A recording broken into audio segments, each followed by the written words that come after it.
Friend, स्वागत है आपके अपने चैनल एक्सेल स्टडी में। और आज मैं लेके आई हूँ पॉइंटर का जो जीएस का जो हमारा सीरीज चल रहा था उसमें मिडेवल इंडिया यानी कि मध्यकालीन भारत का इतिहास। तो चलिए हम लोग इसका क्वेश्चन देख लेते हैं। इसका पहला चैप्टर दिया हुआ है कि भारत पर मुस्लिम आक्रमण। तो इसमें है कि पैगंबर हजरत मोहम्मद का जन्म कब हुआ था, तो 570 ईस्वी में। मोहम्मद साहब की मृत्यु हुई थी तो 632 ईस्वी में। मक्का कहाँ है, तो यह सऊदी अरब में है। हिंद यानी कि भारत की जनता के संदर्भ में हिंदू शब्द का प्रथम बार प्रयोग किया गया था तो यह अरब के द्वारा। मोहम्मद बिन कासिम द्वारा सिंध की विजय हुई थी तो 712 ईस्वी में। कुतुबुद्दीन ऐबक, महमूद गजनबी, मोहम्मद बिन कासिम तथा मोहम्मद गोरी में से किसने भारत में प्रथम मुस्लिम आक्रमणकारी था, या कौन प्रथम मुस्लिम था जिसने आक्रमण किया था, तो यह था मोहम्मद बिन कासिम जो 712 ईस्वी में यह आक्रमण किया था। भारत पर सर्वप्रथम मुस्लिम आक्रमणकारी थे तो यह थे अरब के। चचनामा के अनुसार छठी और 7वीं शताब्दी में सिंधु देश की राजधानी थी तो यह थी अरोर। गजनी राजवंश का संस्थापक था तो अलप्तगीन। वह चंदेल शासक जो महमूद गजनवी से पराजित नहीं हुआ था तो वह था विद्याधर। महमूद गजनी ने भारत पर कितनी बार आक्रमण किया, तो 17 बार। महमूद गजनवी का दरबारी इतिहासकार था कुतबी। शाहनामा का लेखक फिरदौसी संबंधित था महमूद गजनवी के दरबार से। महमूद गजनी के साथ भारत आने वाला प्रसिद्ध इतिहासकार एवं मुस्लिम विद्वान था तो वह था अलबरूनी। अलबरूनी भारत आया था तो 11वीं शताब्दी ईस्वी में। कुरान का अध्ययन करने वाला प्रथम मुसलमान था तो वह था अलबरूनी। अलबरूनी के विषय में सत्य कथन है। उसका ग्रंथ उस समय के जीवंत भारत से प्रभावित था। और दूसरा है कि वह संस्कृत का विद्वान था और त्रिकोणमिति का विशेषज्ञ भी था। महमूद गजनवी के हमले के बाद सोमनाथ मंदिर का पुनर्निर्माण किनके द्वारा करवाया गया, तो भीमदेव प्रथम के द्वारा। एक तरफ संस्कृत मुद्रा लेख के साथ चांदी के सिक्के निर्गत किए गए तो यह महमूद गजनवी के द्वारा। मध्य एशिया का शासक जिसने 1192 ईस्वी में उत्तर भारत को जीता था तो यह था शिहाबुद्दीन मोहम्मद गोरी। मोहम्मद गोरी को सर्वप्रथम पराजित किया था तो यह भीम द्वितीय या फिर मूलराज द्वितीय ने, दोनों नाम इन्हीं का है। मोहम्मद गोरी ने जयचंद को पराजित किया था तो चंदावर के युद्ध में जो 1194 ईस्वी में हुआ था। वह युद्ध जिसमें भारत में मुस्लिम शक्ति की स्थापना हुई थी तो तराइन का द्वितीय युद्ध जो कि 1192 ईस्वी में हुआ था। चलिए आगे देखते हैं। नेक्स्ट इसमें दिया हुआ है कि भारत पर आक्रमण करने वाला व्यक्तियों का सही क्रम है। तो पहला है महमूद गजनवी, फिर है मोहम्मद गोरी, फिर चंगेज खां और फिर है तैमूर। वह मुस्लिम शासक जिसके सिक्कों पर देवी लक्ष्मी की आकृति बनी हुई है तो मोहम्मद गोरी के द्वारा यह सिक्का चलाया गया था। भारत में मोहम्मद गोरी ने प्रथम अक्ता प्रदान किया था तो कुतुबुद्दीन ऐबक को। बख्तियार खिलजी जिसने बंगाल एवं बिहार पर विजय प्राप्त की थी तो यह किनका गुलाम था, तो यह था मोहम्मद गोरी का।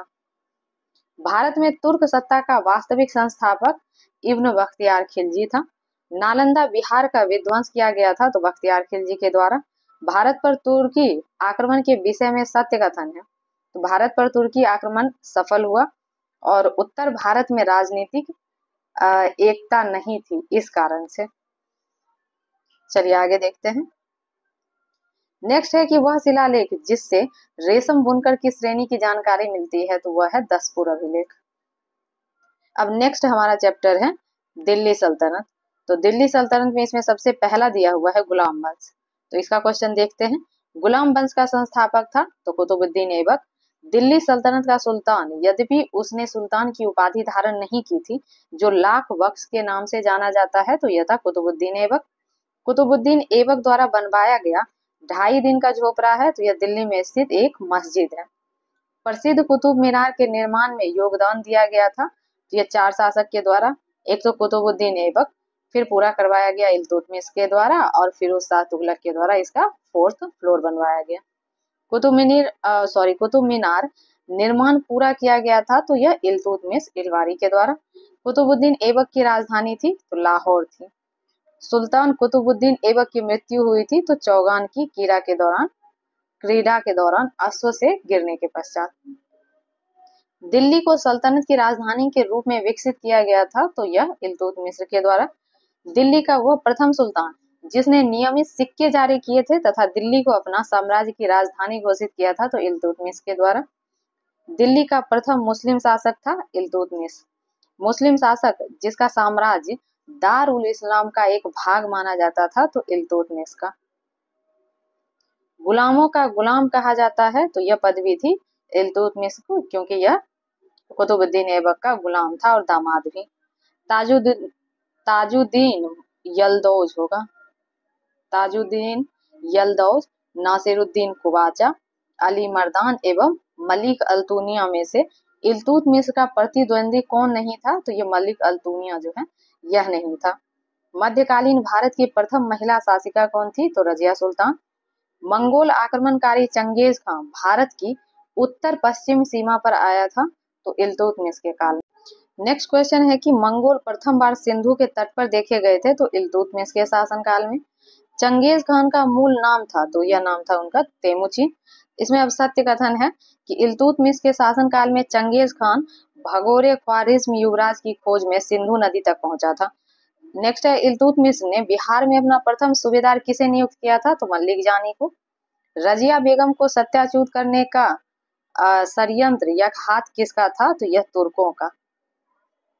दिल्ली के सुल्तान बलबन का पूरा नाम था, तो गयासुद्दीन बलबन। दिल्ली का वह सुल्तान जिसके विषय में कहा गया कि उसने रक्त और लौह की नीति अपनाई थी, तो वह बलबन था। बलबन के बारे में सही कथन है कि बलबन ने अपने शासन को शक्तिशाली बनाया और सारी सत्ता अपने हाथ में केंद्रित कर ली। बलबन उत्तर पश्चिमी सीमा को मंगोल आक्रमण से सुरक्षित करना चाहता था या रखना चाहता था। नेक्स्ट है कि भारत का प्रथम मुस्लिम शासक जिसने शासन के सिद्धांत को राजाओं के ईश्वरीय अधिकार सिद्धांत के समान प्रतिपादित किया, तो बलबन के द्वारा। अपनी शक्ति को समेकित करने के बाद बलबन ने धारण की तो जिल्ले इलाही की उपाधि। भारत में प्रसिद्ध फारसी त्योहार नौरोज को आरंभ करवाया था बलबन ने। सुल्तान बलबन के महत्वपूर्ण कार्य थे, तो इसमें एक था तो नियामते खुदाई के सिद्धांत का प्रतिपादन। फिर उसने तुर्काने छहलगाने का प्रभाव समाप्त कर दिया था। उसने बंगाल के विद्रोह का दमन किया था, और इसमें नोट में दिया हुआ है कि नासिरुद्दीन महमूद ने उसे उलूग खां की उपाधि दी थी, यानी कि बलबन को उपाधि दी गई थी नासिरुद्दीन महमूद के द्वारा। गढ़ मुक्तेश्वर की मस्जिद के दीवार पर अपने शिलालेख में स्वयं को खलीफा का सहायक कहा है, यह बलबन ने कहा था। वह सुल्तान जिसने एक अलग विभाग आरिज स्थापित किया, तो वह था बलबन ने। तुगरिल खान ने विद्रोह किया था, तो यह बलबन के शासनकाल में विद्रोह था इसका। अब नेक्स्ट है हम लोग का चैप्टर खिलजी वंश, तो चलिए देख लेते हैं। इसमें पहला क्वेश्चन है कि वह सुल्तान जो नया धर्म चलाना चाहता था किंतु उलेमा लोगों ने इसका विरोध किया, तो वह अलाउद्दीन खिलजी था। दिल्ली का सुल्तान जिसने सिकंदर सानी की उपाधि धारण की थी, तो वह अलाउद्दीन खिलजी था।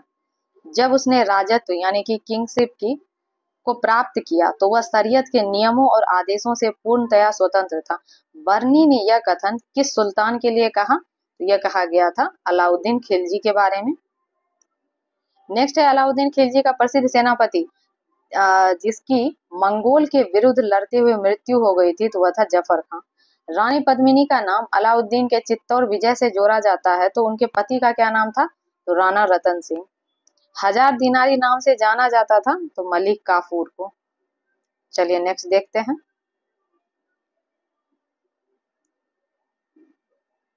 नेक्स्ट क्वेश्चन है कि अलाउद्दीन के दक्षिणी अभियान का उद्देश्य क्या था, तो सिर्फ धन प्राप्ति था। अलाउद्दीन खिलजी के आक्रमण के समय देवगिरी का शासक रामचंद्र देव था। अब इसमें सुमेलित करना है, तो एक में तो राज दिया हुआ है और दूसरे में उनके शासक का नाम। तो जैसे कि रणथंभौर है, तो इसके शासक थे हमीर देव, चित्तौड़ के राणा रतन सिंह, देवगिरी के राजा राय रामचंद्र और गुजरात के कर्णदेव। अलाउद्दीन खिलजी की विजय का जो कालक्रम है उसमें पहला है गुजरात 1299 ईस्वी, रणथंभौर 1301 ईस्वी, चित्तौड़ 1303 ईस्वी तथा वारंगल 1310 ईस्वी। दिल्ली के वह सुल्तान जिन्होंने फसल की नपाई का आधा राजस्व के रूप में दावा किया था, तो वह अलाउद्दीन खिलजी था। वह सुल्तान जिसके शासनकाल में खालिसा भूमि अधिक पैमाने पर विकसित हुई थी, तो वह अलाउद्दीन खिलजी के शासनकाल में। प्रांतों के गवर्नरों के अधिकारों को समाप्त किया गया था अलाउद्दीन खिलजी के टाइम पे। वह सुल्तान जिसने बाजार सुधार लागू किया था, तो वह भी अलाउद्दीन खिलजी के द्वारा किया गया। मध्यकालीन शासक जिसने सार्वजनिक वितरण प्रणाली प्रारंभ की थी, तो अलाउद्दीन खिलजी ने। बाजार कीमत को नियंत्रित करने के अलाउद्दीन खिलजी के प्रयास ने इसमें बहुत ज्यादा सफलता मिली थी उसको।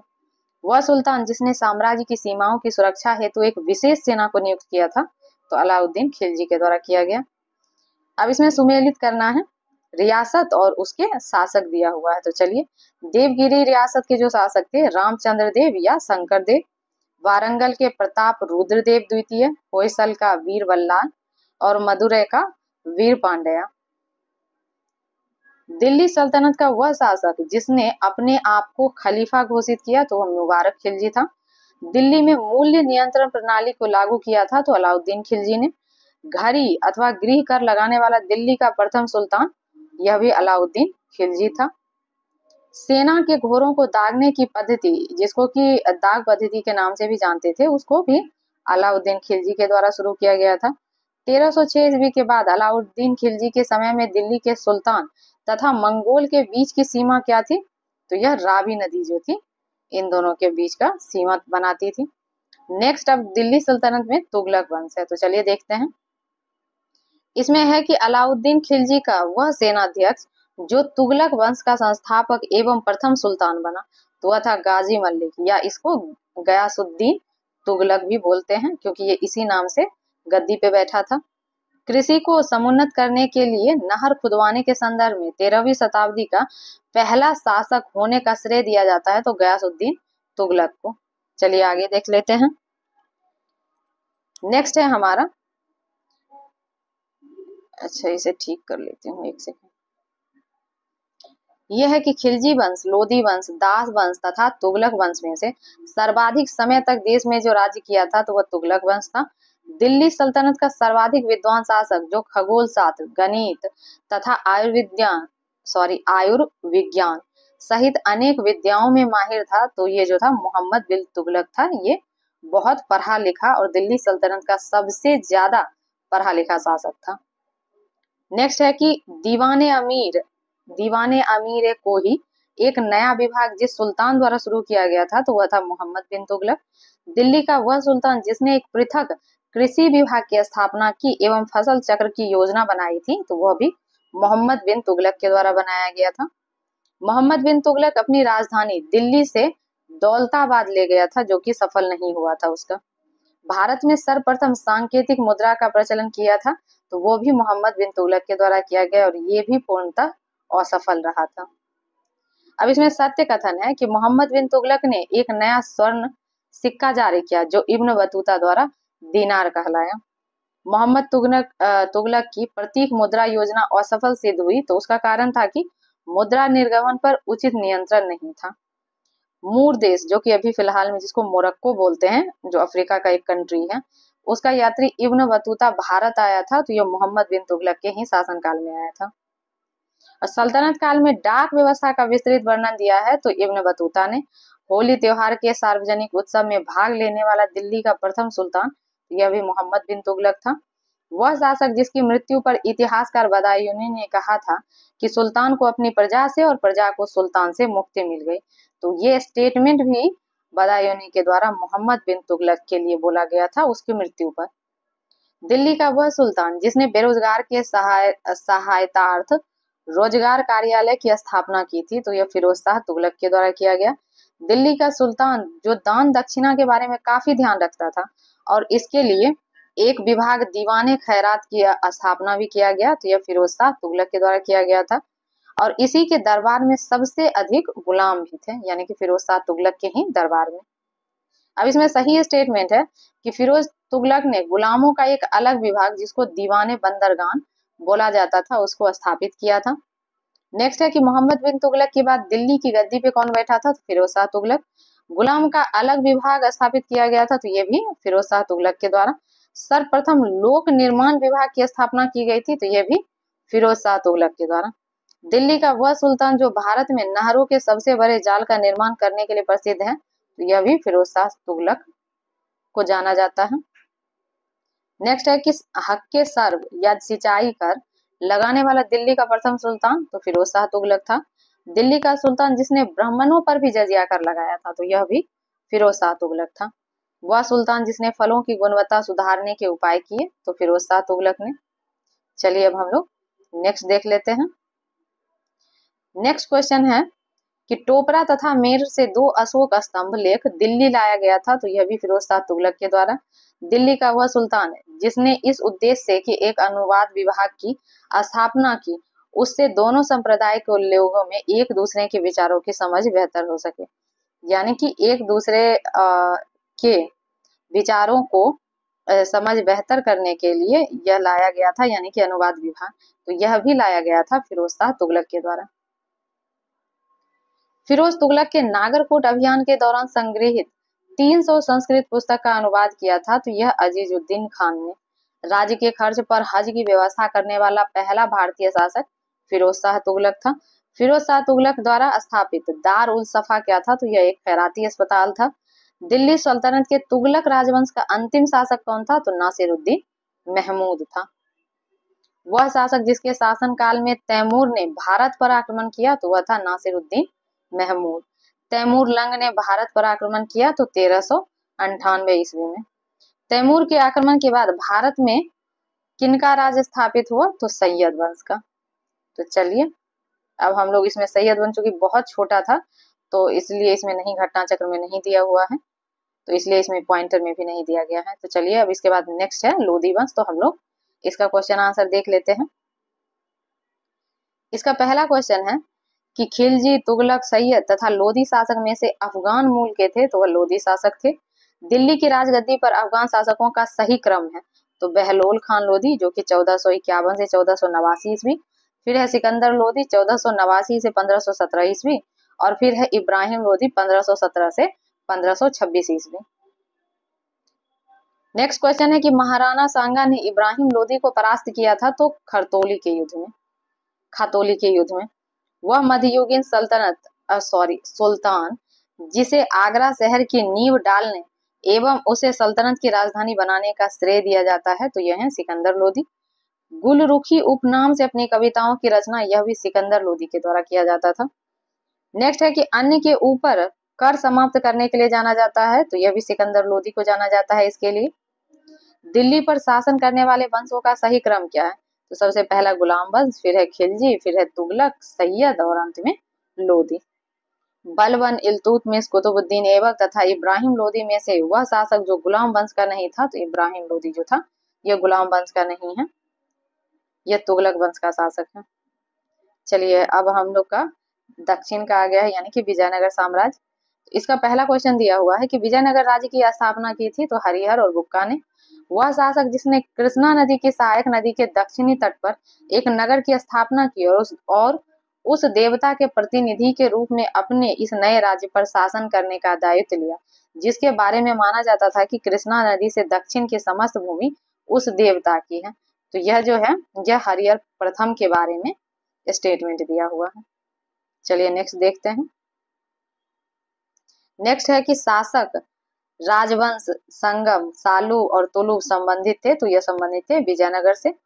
अपनी मदुरा विजय कृति में अपने पति के विजय अभियानों का वर्णन करने वाली कवित्री थी, तो यह थी गंगा देवी। विजयनगर का वह पहला शासक जिसने बहमनियों से गोवा को छीना था, तो हरिहर द्वितीय। अब इसमें कह रहा है कि सत्य कथन है। पहला है कि नरसिंह सालू ने संगम वंश का अंत किया और उसने राज सिंहासन छीनकर सालू वंश आरंभ किया। फिर है वीर नरसिंह ने अंतिम सालू शासक को गद्दी से उतारकर राज सिंहासन छीना और वीर नरसिंह के उत्तरवर्ती उनके अनुज कृष्णदेव राय थे। कृष्णदेव राय के उत्तरवर्ती उनके चचेरे भाई अच्युत देव राय थे। चलिए आगे देख लेते हैं। विजयनगर के राजा कृष्णदेव राय ने गोलकुंडा का युद्ध जिस राजा के साथ लड़ा था, तो वह थे कुली कुतुब शाह। कृष्णदेव राय के दरबार में अष्ट दिग्गज थे, तो 8 तेलुगु कवि को बोला जाता था। वह शासक जिसे आंध्र भोज की उपाधि दी गई थी, तो वह कृष्णदेव राय थे। प्रसिद्ध विजयनगर शासक कृष्णदेव राय के अधीन स्वर्ण युग था, तो तेलुगु साहित्य का स्वर्ण युग माना जाता है उनके शासनकाल को। कृष्णदेव राय ने स्थापना की थी, तो नांगलपुर नगर की। चलिए आगे देख लेते हैं। विजयनगर का प्रसिद्ध हजारा मंदिर निर्मित हुआ था कृष्णदेव राय के शासनकाल में। कृष्णदेव राय द्वारा आंध्र कविता पितामह की उपाधि दी गई थी, तो यह उन्होंने दिया था अल्सानी पेडन्ना को। अब्दुल रज्जाक विजयनगर में किनके शासनकाल में आया था, तो देवराय द्वितीय के शासनकाल में। निकोलो कोंटी कौन था, तो इटली का एक यात्री जिसने देवराय प्रथम के समय में विजयनगर साम्राज्य की यात्रा की थी।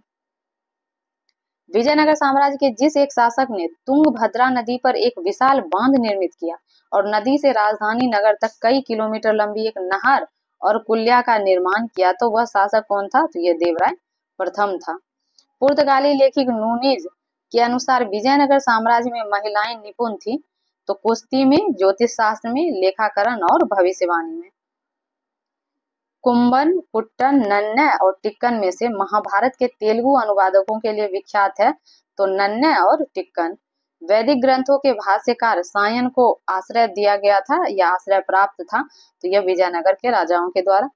1565 ईस्वी में प्रसिद्ध युद्ध हुआ था, तो तालीकोटा का युद्ध। और तालीकोटा का युद्ध जो है लड़ा गया था, तो विजयनगर और बीजापुर, अहमदनगर, बीदर तथा गोलकुंडा की संयुक्त सेनाओं के बीच। और इसी के बाद विजयनगर का जो है वहां से डिग्रेडेशन शुरू हो जाएगा। नेक्स्ट है कि जब राजा वोडियार ने मैसूर राज्य की स्थापना की, तब विजयनगर साम्राज्य का शासक था, तो वेंकट द्वितीय। विजयनगर के शासक कृष्णदेव की कराधान व्यवस्था की विशेषता थी। भूमि की गुणवत्ता के आधार पर भू राजस्व की दर नियत होती थी तथा कारखानों के निजी स्वामी एक औद्योगिक कर देते थे। चलिए अब हम लोग नेक्स्ट चलते हैं। नेक्स्ट क्वेश्चन है कि वह स्थान जहां के खंडहर विजयनगर की प्राचीन राजधानी का प्रतिनिधित्व करते हैं, तो यह है हम्पी। विजयनगर साम्राज्य की राजधानी जिस नदी के तट पर स्थित या था, तो वह है तुंगभद्रा। विजयनगर का शासक जिसने चीन के सम्राट के पास अपना राजदूत भेजा था, तो वह था बुक्का प्रथम।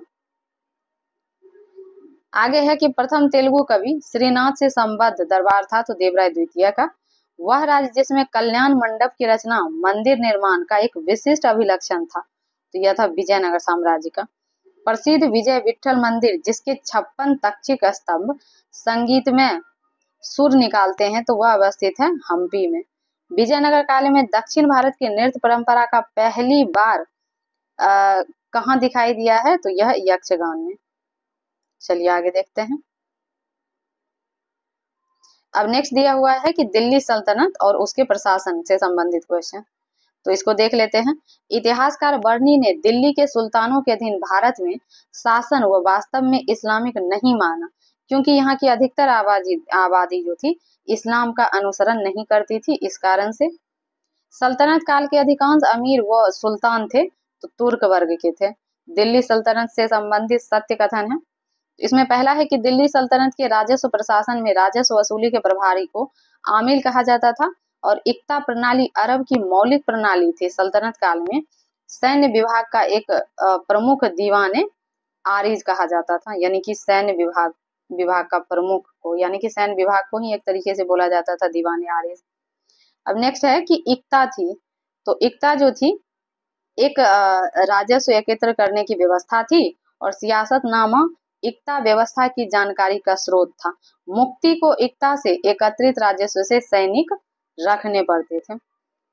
नेक्स्ट दिया हुआ है कि मध्यकालीन भारत के संदर्भ में आयकर की दृष्टि से सही आरोही अनुक्रम है, तो यह है परगना, सरकार और सूबा।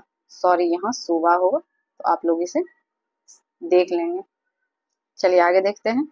इसमें दिया हुआ है कि मिलान करना है। एक तरफ विभाग दिया हुआ है, दूसरा तरफ संस्थापक सुल्तान। दीवाने बंदरगान जो है ये विभाग की स्थापना की गई थी फिरोज शाह तुगलक के द्वारा। दीवाने अर्ज का बलबन के द्वारा, दीवाने मुख्तराज अलाउद्दीन खिलजी के द्वारा, और ये जो था बेसिकली राजस्व विभाग था। दीवाने अमीर को ही मोहम्मद बिन तुगलक के द्वारा, जो कृषि विभाग था। दीवाने खैरात फिरोज शाह तुगलक के द्वारा, जो दान विभाग था। और दीवाने रियासत अलाउद्दीन खिलजी के द्वारा, जो बाजार नियंत्रण विभाग था। नेक्स्ट में फिर मिलान करना है। विभाग और कार्य दिया हुआ है। दीवाने अर्ज जो था सेना विभाग से संबंधित था। दीवाने रिसालत धार्मिक मुद्दों से संबंधित विदेश विभाग था। फिर है दीवाने इंसा सरकारी पत्र और व्यवहार से संबंधित था। और दीवाने वजारत जो था वित्तीय मामलों से संबंधित या वित्तीय मामलात से संबंधित था। चलिए आगे देखते हैं। नेक्स्ट दिया हुआ है कि शासक राजवंश जैसे संगम, सालू, तुलु संबंधित थे, तो ये विजयनगर से। तो सॉरी, ये कंप्लीट हो चुका था, सॉरी।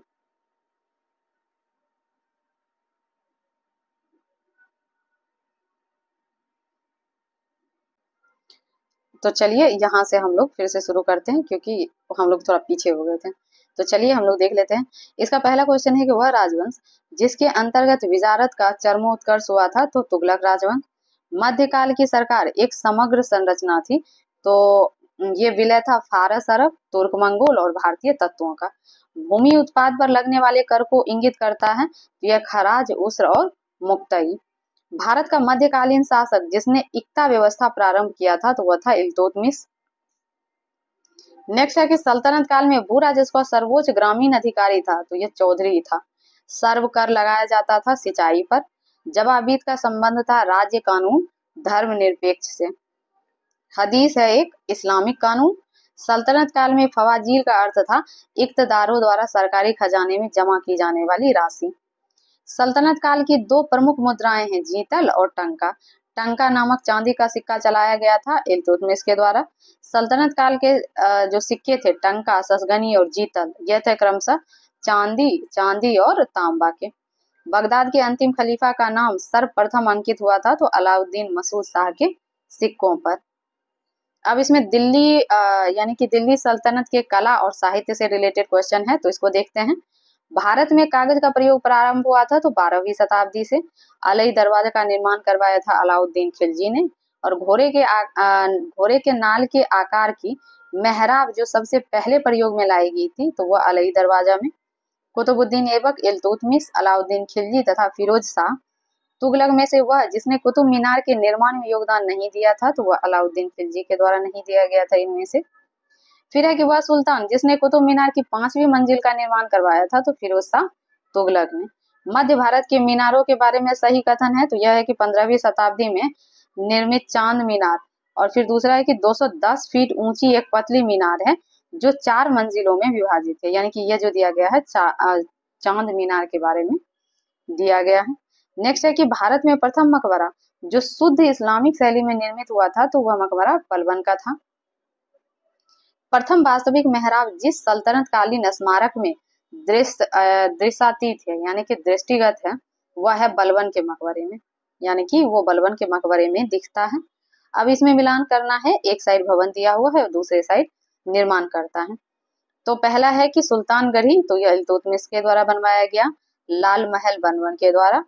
जमात खाना मस्जिद खिज्र खां के द्वारा। 2.5 दिन का झोपड़ा कुतुबुद्दीन ऐबक। हिंडोला महल गयासुद्दीन खिलजी। जहाज महल गयासुद्दीन खिलजी। और लाल दरवाजा मस्जिद जो है बीबी राजे के द्वारा। चलिए अब हम लोग इसका आगे का क्वेश्चन देखते हैं।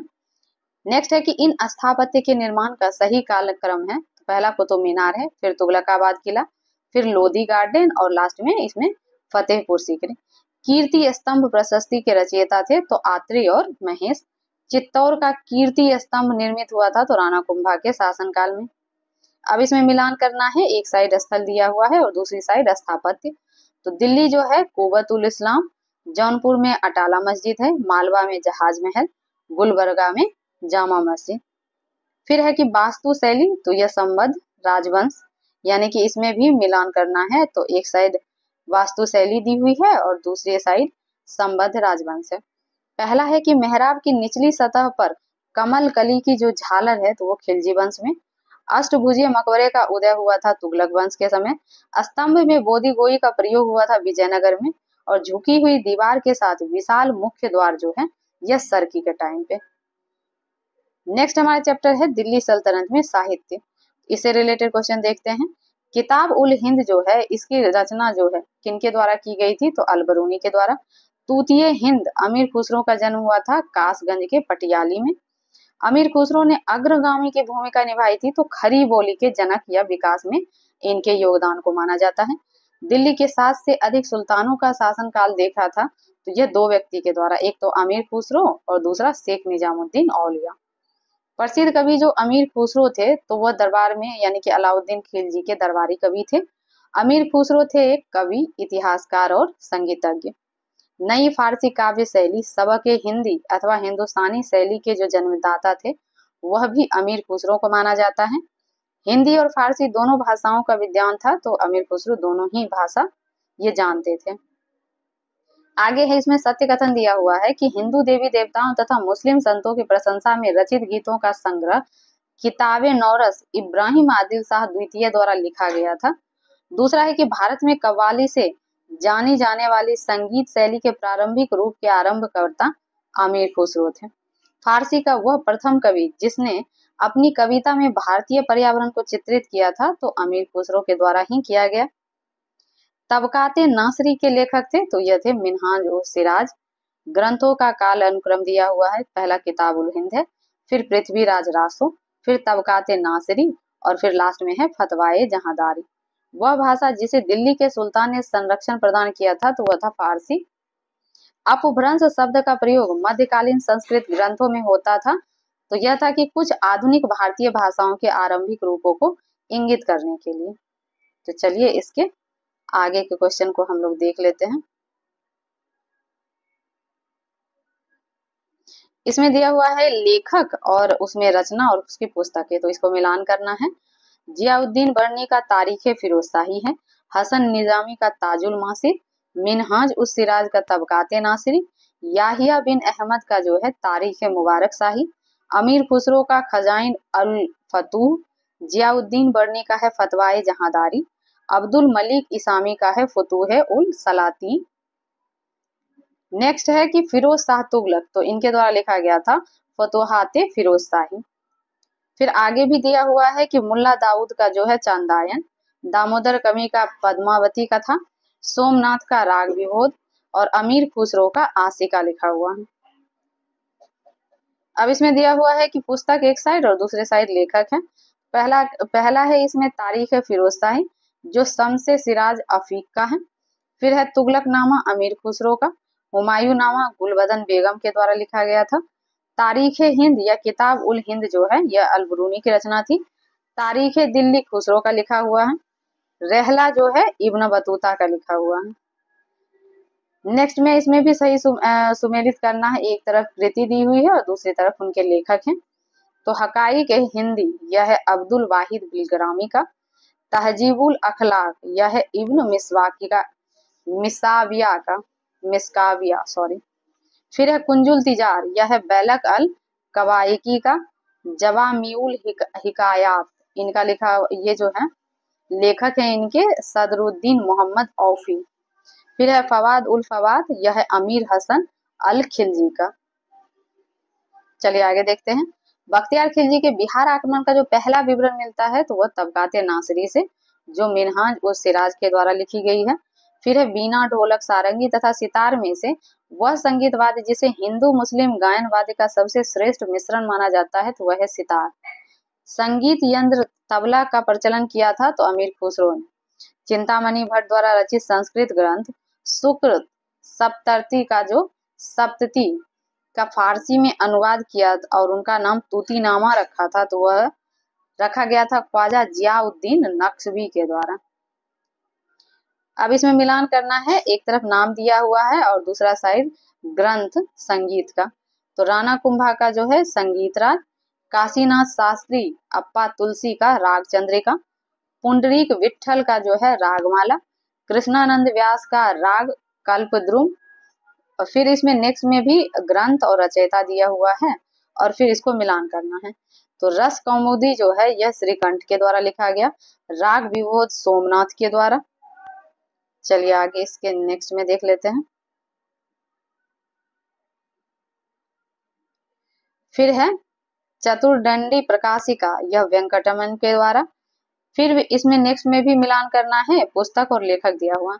तो रास पंचाध्यायी जो है नंददास का है, चैतन्य भागवत वृंदावन दास का, चैतन्य मंगल जो है जयनंदा का और भक्ति रत्नाकार जो है नरहरि चक्रवर्ती का है। चलिए आगे देख लेते हैं।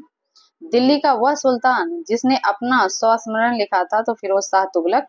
मिराते सिकंदरी पुस्तक के संदर्भ में सत्य कथन है तो यह है कि इसमें गुजरात के सुल्तान महमूद बेगरा के राज्य की सुख समृद्धि का वर्णन है और इसमें व्यापारिक मार्गों की सुरक्षा के लिए उचित प्रबंधन का भी वर्णन किया गया है।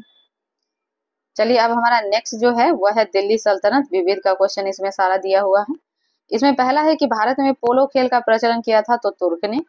दस्तर बंदरगान कहलाते थे उलेमा।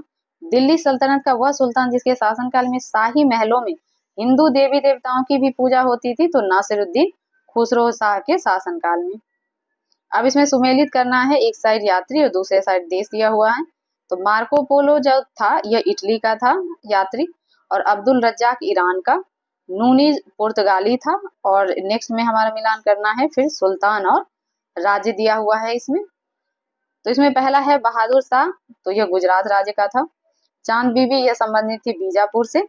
रजिया सुल्तान यह दिल्ली की शासिका थी और बाज बहादुर ये मालवा के राजा थे। नेक्स्ट है कि सैयद वंश के सुल्तानों का सही काल क्रम है खिज्र खां, मुबारक शाह, फिर मोहम्मद शाह, फिर अलाउद्दीन आलम।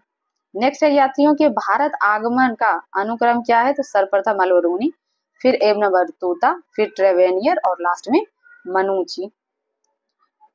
भारतीय इतिहास के संदर्भ में कुलह दास कहलाते थे तो यह सैयद।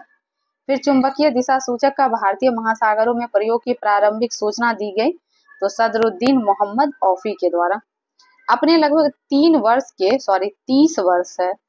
वर्ष के व्यापक यात्री जीवन में उसने पूर्वी गोलार्ध के विस्तृत भूभाग की यात्रा की।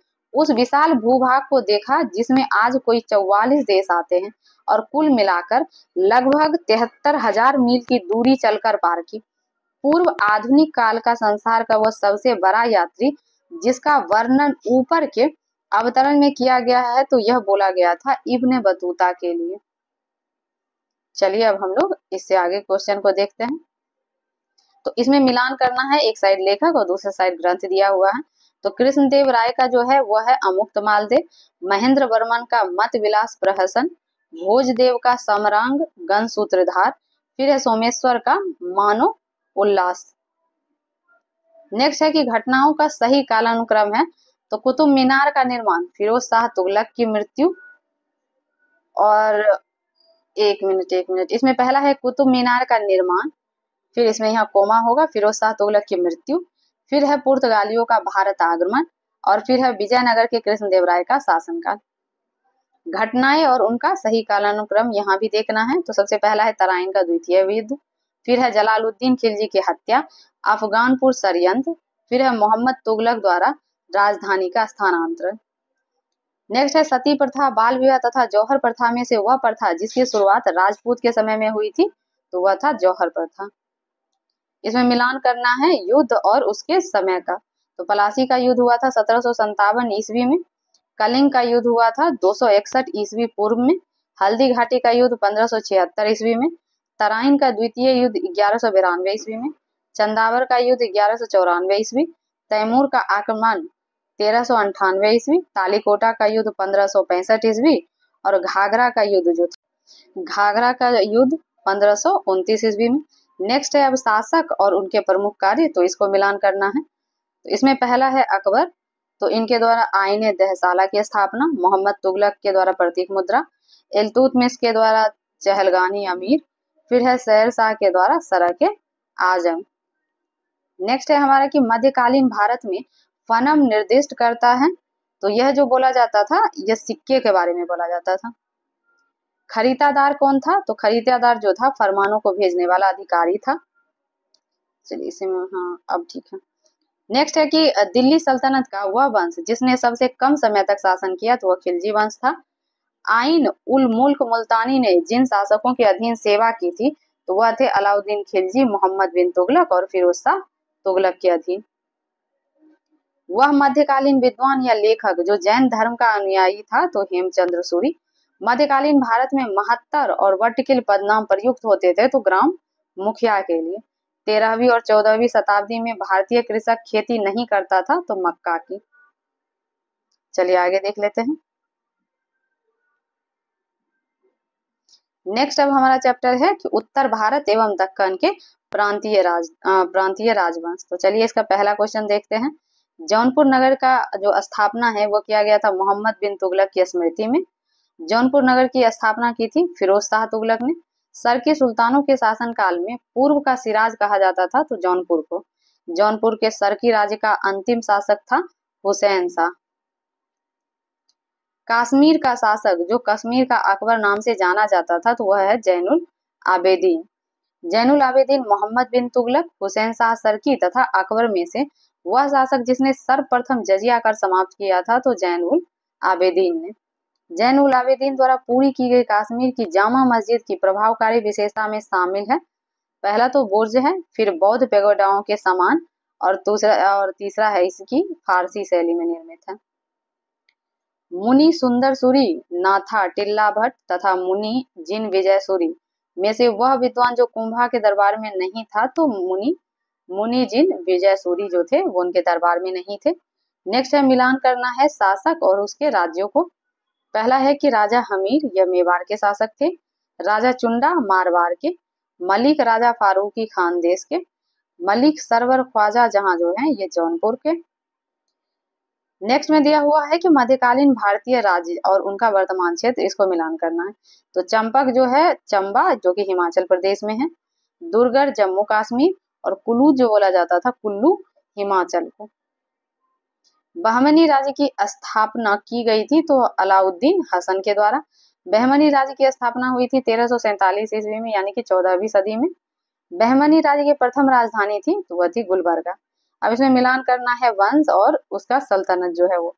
तो आदिल शाही वंश जो था वह उसका बीजापुर सल्तनत था, कुतुब शाही का गोलकुंडा, निजाम शाही का अहमदनगर और सरकी शाही का जौनपुर। मुस्लिम शासकों में से वह जिसे उसकी धर्मनिरपेक्षता उसके आस्था रखने के कारण उसकी मुस्लिम प्रजा जो है उसको जगत गुरु कहकर बुलाती थी तो इब्राहिम आदिल शाह के बारे में बोला गया है। किताबे नौरस नामक पुस्तक का लेखक था तो इब्राहिम आदिल शाह द्वितीय। अहमदनगर के निजाम शाही वंश का अंत हुआ था तो अहमदनगर को मुगल साम्राज्य में मिलाकर हुसैन शाह को आजीवन कारावास दिया गया था। चलिए अब हम लोग आगे देखते हैं।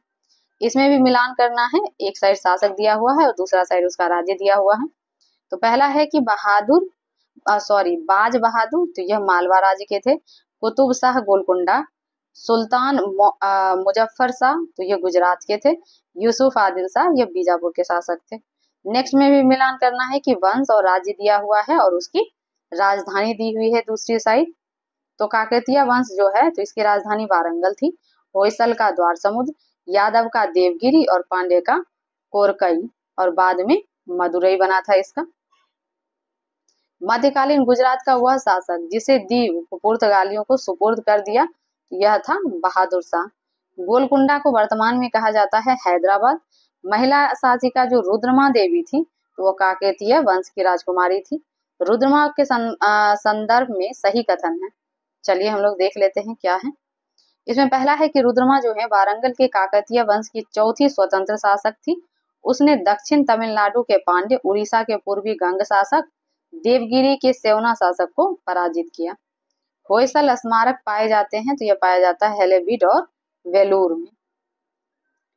होयसल के प्राचीन राजधानी द्वार समुद्र का वर्तमान नाम है हेलेबीड। वह स्मारक जिसमें वह गुंबज है जो संसार के विशालतम गुंबदों में से एक है तो वह है गोल गुंबद जो कि बीजापुर में है। मांडू के जहाज महल का जो निर्माण करवाया गया था वह सुल्तान गयासुद्दीन खिलजी के द्वारा। गुजरी महल यानी कि ग्वालियर के किले में बनवाया था तो यह बनवाया गया था मानसिंह के द्वारा। अकबर के पूर्व तानसेन को संरक्षण दिया था तो भाटा जिसको अभी रीवा बोलते हैं जो कि मध्य प्रदेश में है उसके राजा रामचंद्र सिंह के द्वारा। अब इसमें सुमेलित करना है, एक तरफ स्थापत्य दिया हुआ है और दूसरा साइड उसका स्थल। तो अदीना मस्जिद जो है पंडुआ पश्चिम बंगाल में, लाल दरवाजा मस्जिद जो है यह है जौनपुर में, दाखिल दरवाजा गौर में, तीन दरवाजा अहमदाबाद में। नेक्स्ट है कि दक्षिण भारत के पोलीगर थे तो क्षेत्रीय प्रशासकीय और सैन्य नियंत्रक। इसमें फिर अब नेक्स्ट में सूची में मिलान करना है, सूची 1 में पुस्तक और सूची 2 में विषय दिया हुआ है। तो मिराती सिकंदरी जो है गुजरात विजय के विषय पे लिखा हुआ है। बुरहाने मासिर जो है बहमनी के अहमदनगर का इतिहास, रियाज उल सलातीन बंगाल का इतिहास, रियाज उल इंसा जो है महमूद गवाह के पत्रों का संग्रह है। चलिए आगे देखते हैं। नेक्स्ट में अब हमारा नेक्स्ट चैप्टर दिया हुआ है भक्ति और सूफी आंदोलन, तो इससे रिलेटेड क्वेश्चन देख लेते हैं। पहला है कि भक्ति आंदोलन का प्रारंभ किया गया था तो अलवर संत के द्वारा। फिर है भक्ति संस्कृति का भारत में पुनर्जन्म हुआ तो 15वीं और 16वीं शताब्दी ईस्वी में। बुद्ध और मीराबाई के जीवन दर्शन में मुख्य साम था तो संसार दुखपूर्ण है, कोई व्यक्ति किसी व्यक्ति से उसका धर्म संप्रदाय या जाति ना पूछो, यह कथन बोला जाता था रामानंद के द्वारा। सभी भक्ति संतों के मध्य एक समान विशेषता थी कि उन्होंने अपनी वाणी को उसी भाषा में लिखा जिसे उनके भक्त समझते थे। मध्ययुगीन भारत के धार्मिक इतिहास के संदर्भ में सूफी संत का आचरण था ध्यान साधना और श्वास नियमन और एकांत में कठोर यौगिक व्यायाम, श्रोताओं में आध्यात्मिक हर्षोन्माद उत्पन्न करने के लिए गीतों का गायन। कामरूप में वैष्णव धर्म को लोकप्रिय बनाया था तो शंकर देव ने। असम एवं कूच बिहार में वैष्णव धर्म को जो प्रवर्तन किया था तो यह भी शंकर देव के द्वारा। रामानुजाचार्य संबंधित हैं तो यह है विशिष्टाद्वैतवाद से। शुद्ध अद्वैतवाद का प्रतिपादन किया गया था तो वल्लभाचार्य के द्वारा। महाप्रभु वल्लभाचार्य की जन्म स्थली है तो चंपारण्य छत्तीसगढ़ में। नेक्स्ट में अब दर्शन दिया हुआ है और उनके संस्थापक, तो ये मिलान करना है। अद्वैतवाद के जो संस्थापक थे शंकराचार्य, विशिष्टाद्वैत के रामानुजन, फिर है द्वैतवाद के माधवाचार्य और द्वैताद्वैतवाद के निम्बकाचार्य। कबीर के उपदेश का संकलन है तो उसको बीजक बोलते हैं। फिर है पुष्टि मार्ग के दर्शन को प्रतिपादित किया था तो वल्लभाचार्य ने। दादू, कबीर, रामानंद, तुलसीदास में से वह भक्ति संत जिसने अपने संदेश के प्रचार के लिए सबसे पहले हिंदी का प्रयोग किया तो रामानंद के द्वारा किया गया। कबीर शिष्य थे तो यह रामानंद के शिष्य थे। मध्यकालीन भारत के वह संत जिनका जन्म प्रयाग में हुआ था तो रामानंद का। कबीर और धर्मदास के मध्य संवादों के संकलन का शीर्षक क्या है तो यह है अमरमूल। मलूकदास एक संत कवि थे तो कराके। संत घासीदास के पिताजी का नाम था तो महंगू नाम था। चलिए नेक्स्ट देख लेते हैं। नेक्स्ट है हमारा कि भक्ति संतों का सही कालानुक्रम देखना है। इसका पहला है कि कबीर जो 1398 से 1518 ईस्वी, गुरु नानक जो थे 1669 से 1539 ईस्वी, चैतन्य महाप्रभु 1486 से 1534 ईस्वी और मीराबाई जो थी 1498 से 1557 ईस्वी। नेक्स्ट है भगवान शिव की जो प्रतिष्ठा में स्थापित है तो 12 ज्योतिर्लिंग है। रामानुज के अनुयायियों को कहा जाता है वैष्णव। वह स्थान जो गुरु नानक का जन्म स्थल था तो वह था ननकाना तलवंडी। वह शासक जिसके शासन में गुरु नानक देव ने सिख धर्म की स्थापना की थी तो उस टाइम के शासक सिकंदर लोदी थे। ईश्वर केवल मनुष्य के सद्गुण को पहचानता है तथा उसकी जाति नहीं पूछता। आगामी दुनिया में कोई जाति नहीं होगी, यह सिद्धांत जो है गुरु नानक का है। मीराबाई समकालीन थी तो तुलसीदास के और प्रसिद्ध भक्त कवित्री मीरा के पति का नाम था तो इनके पति का नाम भोजराज था। चलिए आगे देखते हैं।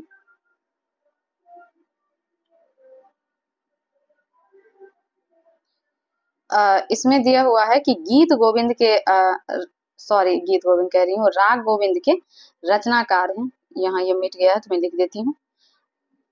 राग गोविंद के रचनाकार हैं तो यह है मीराबाई।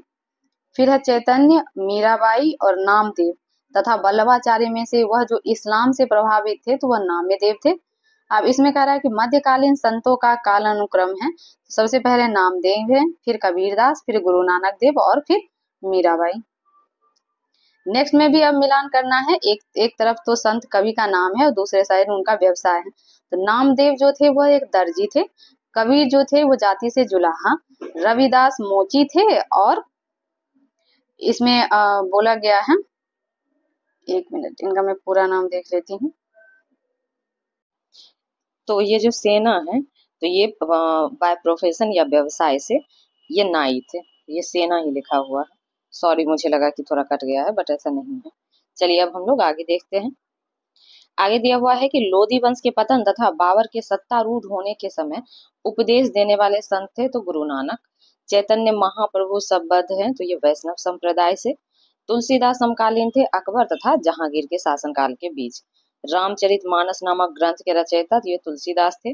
गीतावली, कवितावली, विनय पत्रिका तथा साहित्य रत्न में से वह रचना जो संत तुलसीदास की नहीं है, तो साहित्य रत्न जो है ये तुलसीदास के द्वारा लिखित नहीं है। चलिए अब हम लोग आगे देख लेते हैं। नेक्स्ट में भी सुमेलित करना है, एक तरफ व्यक्ति और दूसरी तरफ उनकी रचना दी हुई है। ध्रुवदास के द्वारा भगत नामावली, नामदास के द्वारा भक्तमाल, केशवदास का रसिक प्रिय और उस्मान का चित्रावली रचना किया गया है इनके द्वारा। बरकरी संप्रदाय की मुख्य पीठ अवस्थित है तो पंढरपुर महाराष्ट्र में। बरकरी संप्रदाय के संत थे तो नामदेव, भक्त तुकाराम जिस मुगल सम्राट के समकालीन थे तो वह है जहांगीर, नागार्जुन, तुकाराम, त्यागराज तथा वल्लभाचार्य में से वह जो भक्ति आंदोलन का प्रस्तावक नहीं था तो नागार्जुन। चलिए अब हम लोग नेक्स्ट देखते हैं। अब इसमें सत्य कथन बोला है, इसमें दिया हुआ है कि मध्यकाल में संगीत पर संस्कृत में लिखी गई अनेक पुस्तकों का फारसी में अनुवाद किया गया और आरंभिक चिश्ती सूफी संत संगीत सभाओं जिन्हें समा कहा जाता था उसके शौकीन थे। तो ये भी सही है। नेक्स्ट में है कि भारत में चिश्तिया संप्रदाय का प्रथम सूफी संत था तो ये थे शेख मोइनुद्दीन चिश्ती। और सूफी संत में वह जो सर्वप्रथम अजमेर में बस गए थे तो ये शेख मोइनुद्दीन चिश्ती ही थे। सूफीवाद की चिश्तिया शाखा का संस्थापक तो अफगानिस्तान में चिश्त के निवासी अबू इसहाक समी चिश्ती और उनके शिष्य ख्वाजा अबू अब्दाल के द्वारा किया गया था। ख्वाजा मोइनुद्दीन चिश्ती शिष्य थे किनके? ख्वाजा उस्मान हारूनी के। अजमेर में ख्वाजा मोइनुद्दीन चिश्ती की दरगाह पर नजर या भेंट वाले प्रथम मराठा सरदार थे तो ये थे छत्रपति शाहू यानी कि शिवाजी के पौत्र। शेख निजामुद्दीन औलिया शिष्य थे बाबा फरीद के। शेख निजामुद्दीन औलिया की दरगाह स्थित है दिल्ली में। वह सूफी संत जिसकी मान्यता थी कि भक्ति संगीत ईश्वर के निकट पहुंचने का एक साधन है तो यह भी मोइनुद्दीन चिश्ती के द्वारा बोला गया था कि अगर ईश्वर तक पहुंचना है तो आप भक्ति के मार्ग से उन तक पहुंच सकते हैं। चलिए अब हम लोग नेक्स्ट क्वेश्चन देखते हैं। नेक्स्ट में है कि ख्वाजा कुतुबुद्दीन बख्तियार काकी, शेख अब्दुल जिलानी, शेख मोइनुद्दीन तथा शेख निजामुद्दीन औलिया में से वह जो चिश्ती सिलसिले से संबद्ध नहीं है यानी कि उनसे उस संप्रदाय से या सूफी संत से नहीं आते हैं तो ये जो है शेख अब्दुल जिलानी जो है ये चिश्ती संप्रदाय से नहीं है। भारत का सादी कहा गया है अमीर हसन को। जलालुद्दीन खिलजी, अलाउद्दीन खिलजी, गयासुद्दीन तुगलक तथा मोहम्मद बिन तुगलक में से वह सुल्तान जिससे निजामुद्दीन औलिया ने भेंट करने से इनकार कर दिया था तो यह अलाउद्दीन खिलजी से उन्होंने भेंट करने से मना कर दिया था। वह सूफी संत जो महबूबे इलाही कहलाता था तो यह शेख निजामुद्दीन औलिया के लिए बोला गया है। शेख फरीद का सर्वाधिक ख्याति लब्ध शिष्य जिसने दिल्ली के 7 सुल्तानों का शासन देखा था तो यह निजामुद्दीन औलिया थे। शेख मोइनुद्दीन चिश्ती, कुतुबुद्दीन बख्तियार काकी, फरीदुद्दीन गंजे शंकर तथा शेख निजामुद्दीन औलिया में से वह सूफी संत जिसके विचारों को सिख के जो धार्मिक ग्रंथ है आदि ग्रंथ उसमें उनके विचार को संकलित किया गया है तो वह है फरीदुद्दीन गंजे शंकर यानी शकर लिखा हुआ है, शंकर नहीं होगा। प्रसिद्ध संत सलीम चिश्ती रहते थे तो यह फतेहपुर सीकरी में। शेख उल हिंद की पदवी दी गई थी तो यह मिला था शेख सलीम चिश्ती को। अब आगे में देख लेते हैं, मिलान करना है। एक तरफ संत दिया हुआ है और दूसरी तरफ उनका मकबरा कहाँ है। शेख मोइनुद्दीन चिश्ती यह अजमेर में, शेख बुरहानुद्दीन गरीब दौलताबाद में, शेख मोहम्मद हुसैनी गुलबर्गा में, शेख निजामुद्दीन औलिया यह दिल्ली में। आगे देखते हैं, इसमें भी मिलान करना है। एक तरफ संत या कवि और दूसरी तरफ उनका संप्रदाय दिया हुआ। तो ख्वाजा मोइनुद्दीन चिश्ती ये चिश्तिया संप्रदाय से थे।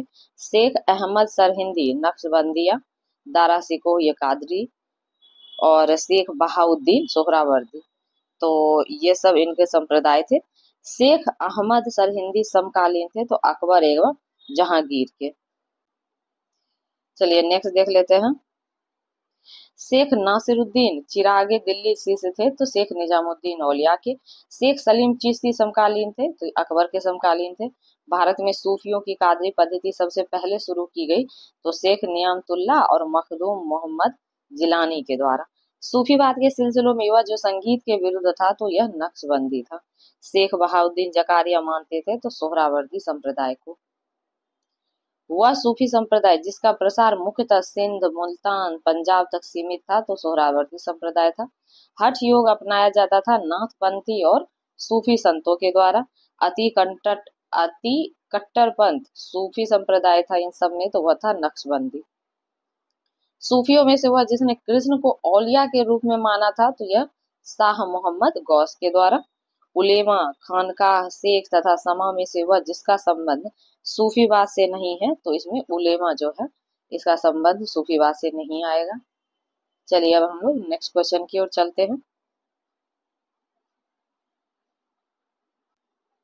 नेक्स्ट क्वेश्चन है कि कृष्ण जीवन परक प्रेम वाटिका काव्य की रचना की थी तो रसखान ने। बाहमासा की रचना की थी तो मलिक मोहम्मद जायसी ने। अब इसमें सुमेलित करना है मध्यकालीन कवि और उनकी रचनाएं। मुल्ला दाऊद का चांदायन लिखा हुआ है, दामोदर कवि का पद्मावती कथा, सोमनाथ का राग विभोद और अमीर खुसरो का आशिका। चलिए आगे देख लेते हैं।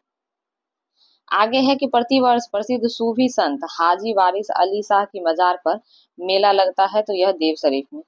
क्राइस्ट का जन्म स्थान जो है वह बेथलेहम है। ईस्टर त्योहार के पीछे ईसाइयों की भावना है कि इस दिन ईसा जो है वो पुनर्जन्म हो गए, उनका पुनर्जन्म हुआ था। वह ईसाई संत जो पशु पक्षियों से प्रेम के लिए विख्यात हैं तो असीसी के संत फ्रांसिस।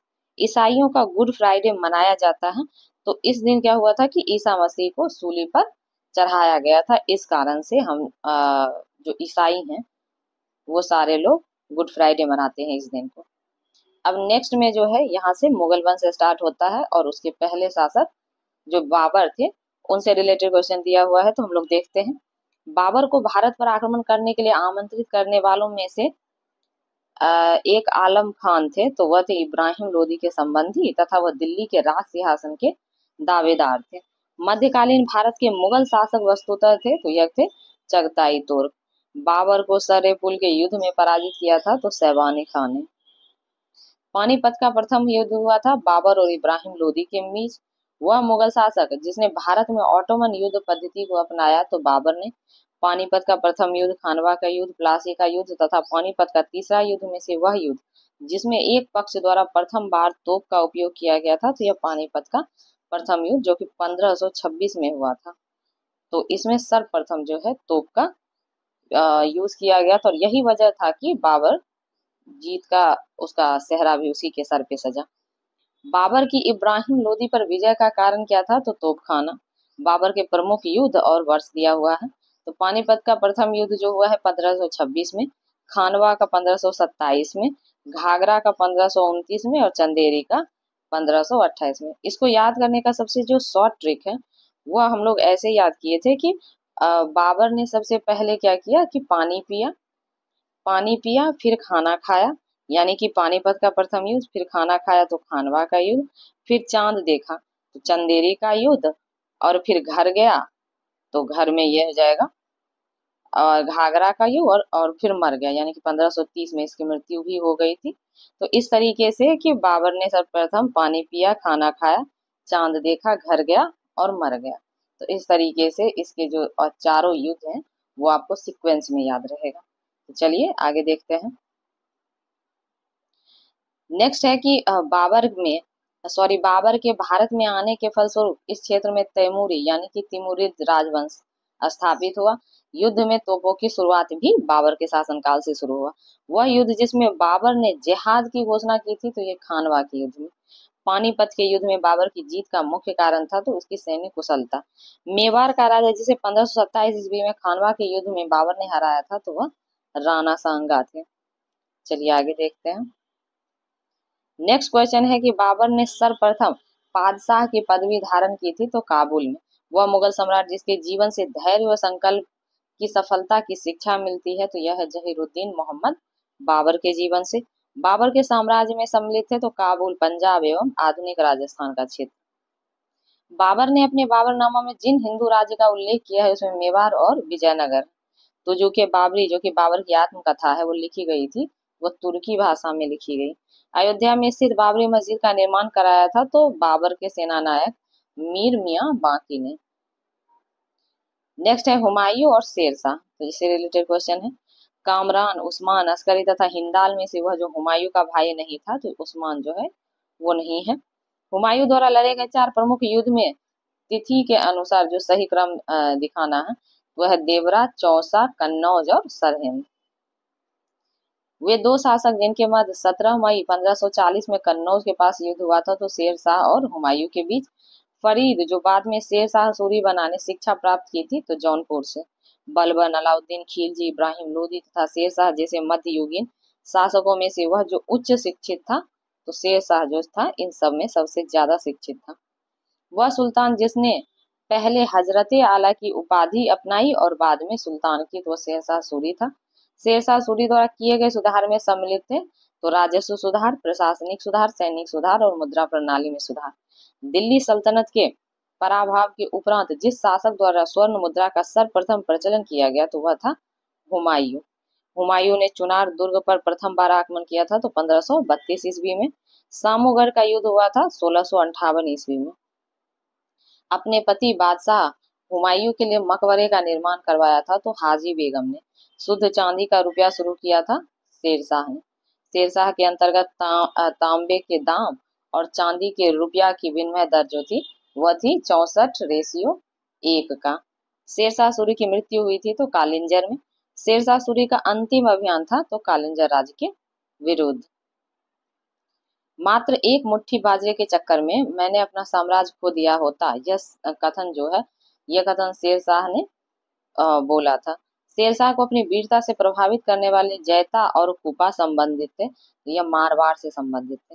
और शेरशाह का मकबरा है तो यह सासाराम बिहार में है।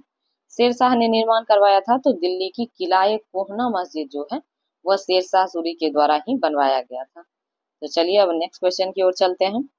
नेक्स्ट है कि दिल्ली में पुराना किला भवन का निर्माण तो शेरशाह ने करवाया था। कृषकों की सहायता के लिए जिस मध्यकालीन भारतीय शासक ने पट्टा एवं कबूलियत प्रथा की व्यवस्था प्रारंभ की थी तो वह शेरशाह सूरी था। पूर्वी बंगाल से पेशावर तक सड़क आजम जिसको ग्रैंड ट्रंक रोड बोलते हैं वह शेरशाह ने बनवाया था। शेरशाह का उत्तराधिकारी था इस्लाम शाह। वह शासक जिसने अपनी सैन्य टुकड़ियों को 200, 250 तथा 500 की इकाई में विभाजित किया था तो वह इस्लाम शाह था। अब चलिए अब नेक्स्ट में जो है अकबर से रिलेटेड क्वेश्चन है। तो इसमें देखते हैं कि वह स्थान जहां पर अकबर को हुमायूं की मृत्यु की सूचना मिलने पर राजगद्दी पर बैठाया गया था तो वह था कलानौर। हल्दी घाटी युद्ध के पीछे अकबर का मुख्य उद्देश्य था तो राणा प्रताप को अपने अधीन लाना।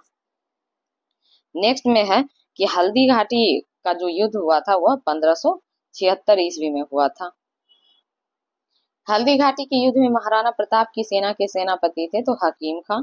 अकबर ने सर्वप्रथम वैवाहिक संबंध राजपूतों के जिस गृह से स्थापित किया था तो वह था कछवाहा। चिश्ती संत की दरगाह जहां पर अकबर दर्शन हेतु अधिक जाता था तो वह था मोइनुद्दीन चिश्ती। आदम खां, बैरम खां, बाज बहादुर तथा पीर मोहम्मद खां में से वह जिसे अकबर ने स्वयं मारा था तो वह था आदम खां। चलिए आगे देखते हैं। राजपूताना का वह राज्य जिसने अकबर की संप्रभुता स्वयं स्वीकार नहीं की थी तो यह था मेवाड़। वह राजपूत शासक जिसने मुगलों के विरुद्ध निरंतर स्वतंत्रता का संघर्ष जारी रखा और समर्पण नहीं किया तो मारवाड़ के राव चंद्रसेन वहां के शासक, वो कभी हार नहीं माने।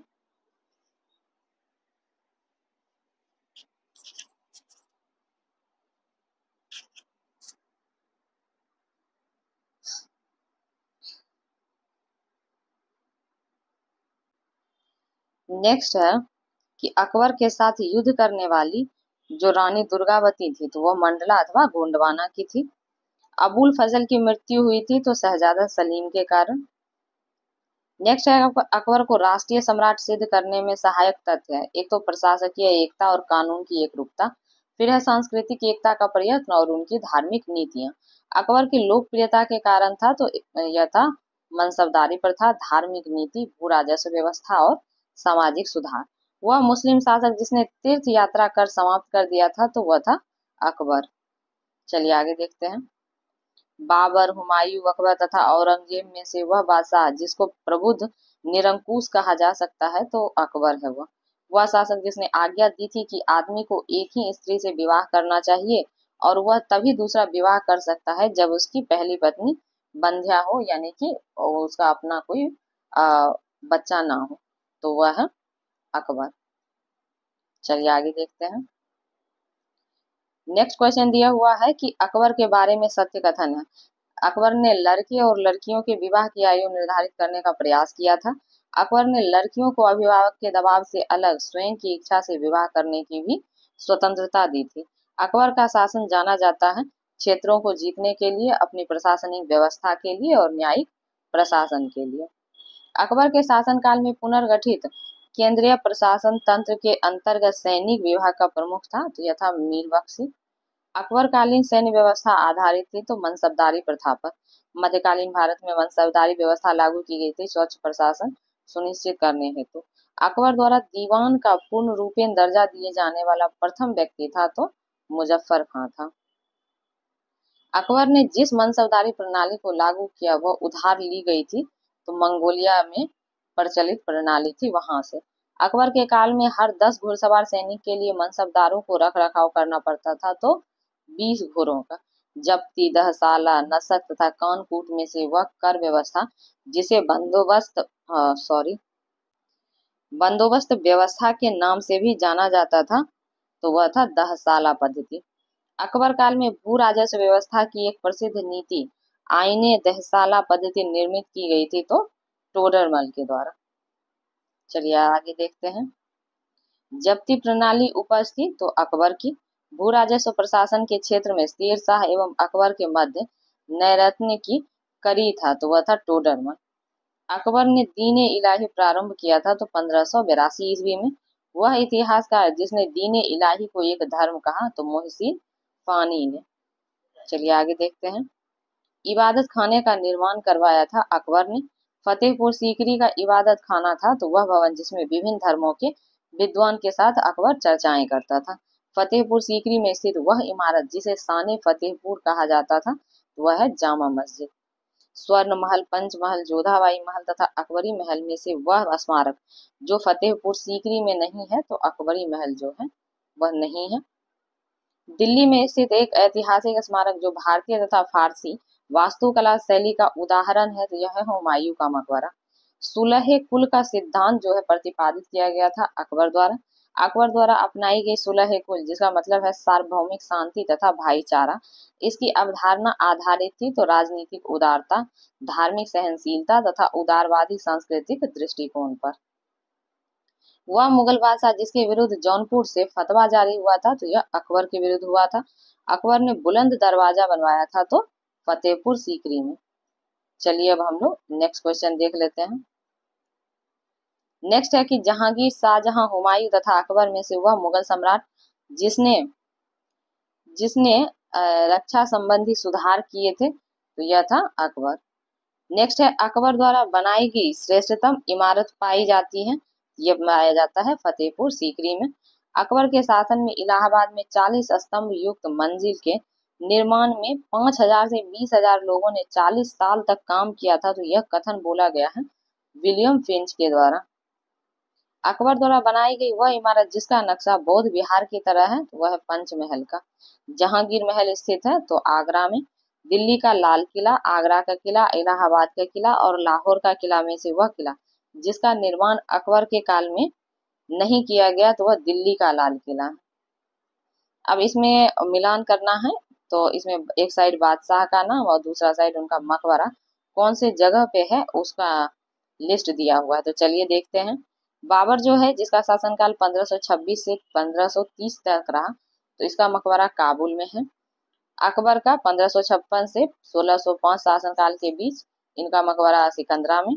जहांगीर का 1605 से 1627 ईस्वी और इनका मकबरा लाहौर, और शाहजहां का जो 1628 से 1658 तक शासनकाल रहा है, तो इनका मकबरा आगरा में। और औरंगजेब जो 1658 से 1707 तक का शासनकाल रहा है, तो इनका मकबरा है औरंगाबाद में। आगे है कि अकबर के काल में महाभारत का फारसी अनुवाद जिनके निर्देशन में हुआ, तो वह फैजी थे। अब्दुल कादिर बदायूनी, अबुल फजल, निजामुद्दीन अहमद तथा शेख मुबारक में से हुआ जिसने महाभारत का फारसी में अनुवाद किया था? तो यह किया गया था बदायूनी के द्वारा। महाभारत के फारसी अनुवाद का शीर्षक क्या है? तो यह है रज़्मनामा। चलिए आगे देख लेते हैं। वह जो अकबर की इच्छा अनुसार रामायण का फारसी में अनुवाद किया था तो अब्दुल कादिर बदायूनी ने। मोहम्मद हुसैन, मुकम्मल खां, अब्दुल समद, मीर सैयद अली में से वह जिसे सम्राट अकबर द्वारा जरी कलम की उपाधि प्रदान की गई थी? तो मोहम्मद हुसैन के द्वारा। चलिए आगे देखते हैं। जैन साधु जो अकबर के दरबार में कुछ वर्ष रहा और जिसे सदगुरु की उपाधि से सम्मानित किया गया तो वह थे हरि विजय सूरी। अबुल हसन दसवंत, किशनदास तथा उस्ताद मंसूर में से वह जो मुगल सम्राट अकबर के समय का प्रसिद्ध चित्रकार था तो यह था दसवंत और एक दूसरा था बसावंत। इंग्लैंड की रानी एलिजाबेथ प्रथम का समकालीन भारतीय राजा था तो वह अकबर थे। भारत का वह शासक जिसके शासनकाल में इंग्लिश ईस्ट इंडिया कंपनी का गठन हुआ था और यह गठन भारत में नहीं हुआ था बल्कि यह हुआ था इंग्लैंड में। तो उस टाइम भारत में जो शासक थे वह अकबर थे। वह मध्यकालीन भारतीय लेखक जिसने अमेरिका की खोज का उल्लेख किया है तो अबुल फजल ने। अकबर के दरबार में आने वाला प्रथम अंग्रेज व्यक्ति था तो रॉल्फ फिंच था। अकबर के शासनकाल की प्रमुख घटनाओं का व्यवस्थित क्रम इस प्रकार है। पहले तो जजिया कर की समाप्ति, फिर इबादत खाना का निर्माण, मजहर पर हस्ताक्षर और दीन इलाही की स्थापना। अकबर ने बंगाल तथा बिहार को मुगल साम्राज्य में कब मिलाया था? तो 1576 ईस्वी में। चलिए अब हम लोग नेक्स्ट क्वेश्चन की ओर चलते हैं। नेक्स्ट जो है जहांगीर, इससे रिलेटेड क्वेश्चन है तो अब देखते हैं। दो अस्पा एवं सिंह अस्पा प्रथा जो शुरू की गई थी वह जहांगीर के द्वारा।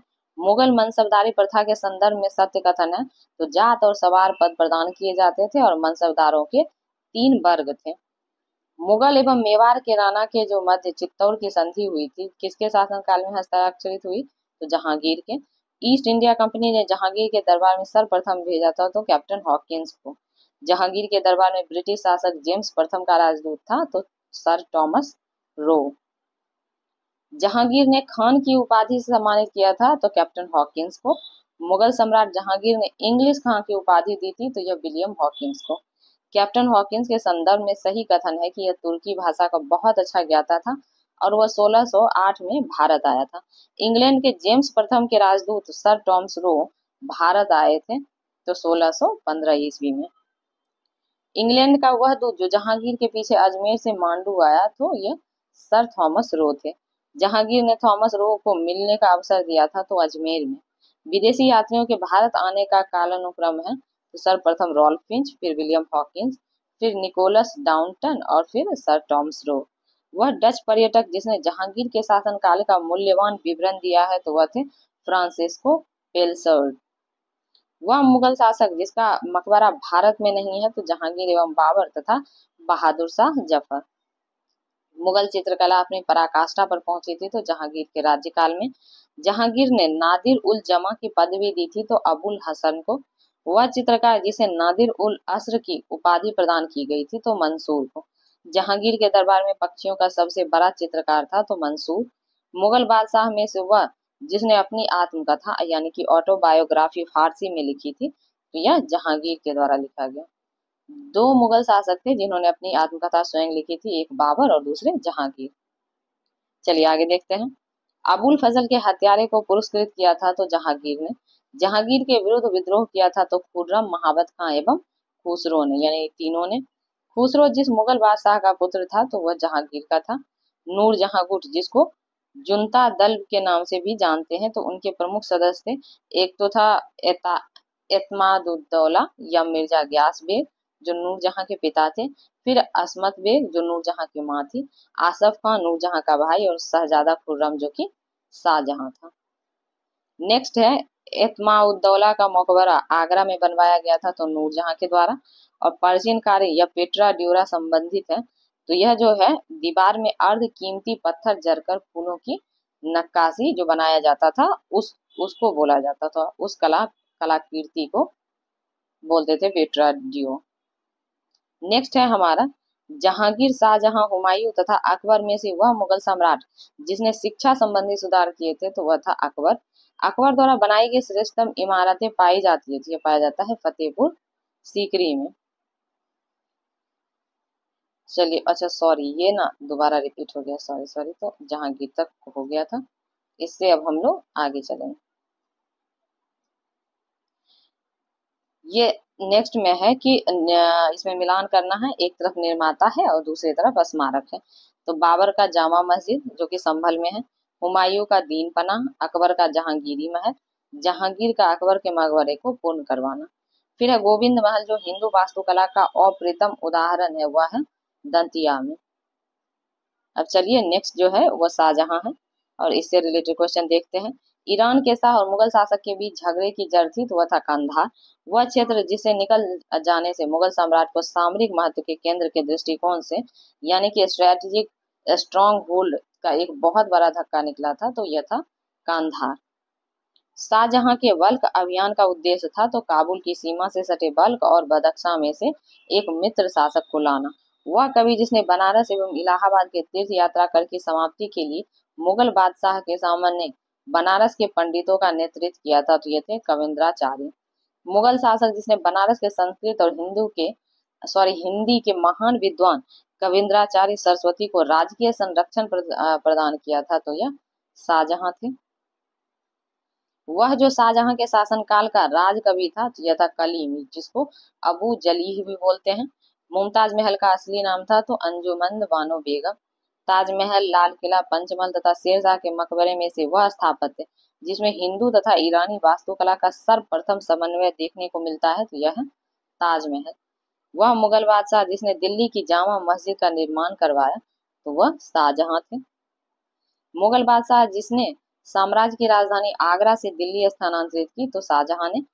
अब इसमें एक में दिया है मिलान करना है, एक साइड स्मारक, दूसरे साइड उनके निर्माता है।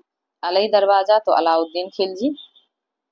नेक्स्ट है बुलंद दरवाजा फतेहपुर सीकरी, और ये अकबर के द्वारा बनवाया गया। मोती मस्जिद आगरा शाहजहां के द्वारा, और मोती मस्जिद दिल्ली जो है यह औरंगजेब के द्वारा बनवाया गया है, जो कि लाल किला के अंदर बनवाया गया है। चलिए आगे देखते हैं। दिल्ली के लाल किले का निर्माण करवाया था तो शाहजहां ने। उपनिषद का फारसी में अनुवाद जिस मुगल सम्राट के शासनकाल में हुआ था, तो वह थे शाहजहां। शाहजहां ने शाह बुलंद इकबाल की पदवी दी थी, तो यह दिया गया था दारा सिकोह को।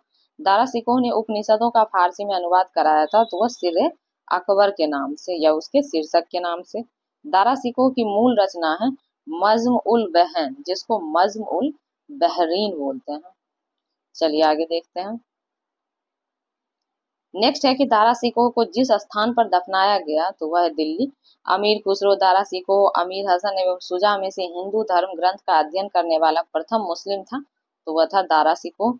We A Smith, J N Sarkar तथा ए एल श्रीवास्तव में से वह इतिहासकार जिसने शाहजहां के शासनकाल को मुगल काल का स्वर्ण युग कहा है, तो वह कहा गया है ए एल श्रीवास्तव के द्वारा। सुप्रसिद्ध कोहिनूर हीरा शाहजहां को उपहार में दिया था, तो मीर जुमला ने। वह मुगल बादशाह जिसने बलबन द्वारा प्रारंभ किया गया दरबारी रिवाज सिजदा को समाप्त कर दिया था, तो वह था शाहजहां। दारा सिकोह मुराद बख्श, शाह शुजा तथा औरंगजेब में से वह जो शाहजहां के शासनकाल में अधिकांश समय तक दक्कन का गवर्नर रहा था, तो वह था औरंगजेब। चलिए अब नेक्स्ट चैप्टर है औरंगजेब। औरंगजेब, तो अब इससे रिलेटेड क्वेश्चन भी देख लेते हैं। इसमें है कि वह मुगल बादशाह जिसका 2 बार राज्याभिषेक हुआ, तो औरंगजेब का। धर्मत का युद्ध लड़ा गया था, तो औरंगजेब तथा दारा सिकोह के मध्य। अब इसमें कह रहा है युद्ध का सही कालानुक्रम है। पहला है बिलग्राम का युद्ध 1540 ईस्वी, सरनाल का युद्ध 1572 ईस्वी, धर्मत का युद्ध 1658 ईस्वी, जजायु का युद्ध 1707 ईस्वी। मुगल बादशाह जो जिंदा पीर के नाम से जाना जाता था, तो औरंगजेब को बोला जाता है। मुगल बादशाह जिसने सर्वप्रथम ब्रिटिश के विरुद्ध संघर्ष किया, तो औरंगजेब। औरंगजेब ने जोधपुर के शासक जसवंत सिंह को 1658 ईस्वी के धर्मत के युद्ध में पराजित किया, तो धर्मत स्थित है मध्य प्रदेश में। मुगल शहजादा जिसने श्रीनगर गढ़वाल में आश्रय लिया था, तो सुलेमान सिकोह जो कि दारा सिकोह का पुत्र था। औरंगजेब का वह पुत्र जिसने विद्रोह करके राजपूतों के विरुद्ध अपने पिता की स्थिति दुर्बल कर दी थी, तो वह था अकबर। चलिए आगे देख लेते हैं। वह मुगल सेनापति जिसके साथ शिवाजी ने 1665 ईस्वी में पुरंदर की संधि पर हस्ताक्षर किया था, तो वह जय सिंह था। औरंगजेब ने बीजापुर की विजय की थी, तो 1686 ईस्वी में। औरंगजेब ने दक्षिण में जिन 2 राज्यों को राज्यों को विलय किया था तो वह था बीजापुर और गोलकुंडा। वह बादशाह जिसके अंतर्गत मुगल सेना में सर्वाधिक हिंदू सेनापति थे तो वह था औरंगजेब। 1687 में जब औरंगजेब ने गोलकुंडा किले पर अधिकार किया तो उस समय गोलकुंडा का शासक था तो अबुल हसन कुतुब शाह। मुगल सम्राट जिसने सर्वाधिक संख्या में हिंदू अधिकारियों की नियुक्ति की थी तो औरंगजेब। जजिया जिसके काल में पुनः लगाया गया था तो वह शासक भी औरंगजेब है। औरंगजेब जो द्वारा चलाए गए जिहाद का अर्थ है दारुल उल इस्लाम। बीवी का मकबरा का निर्माता था औरंगजेब। वह मकबरा जो द्वितीय ताजमहल कहलाता है तो यह जो है यह राबिया उद दौरानी का मकबरा यानी कि बीवी का मकबरा इसी को बोलते हैं। इसी को द्वितीय ताजमहल भी बोला जाता है क्योंकि यह लगभग ताजमहल से मिलता जुलता ही है।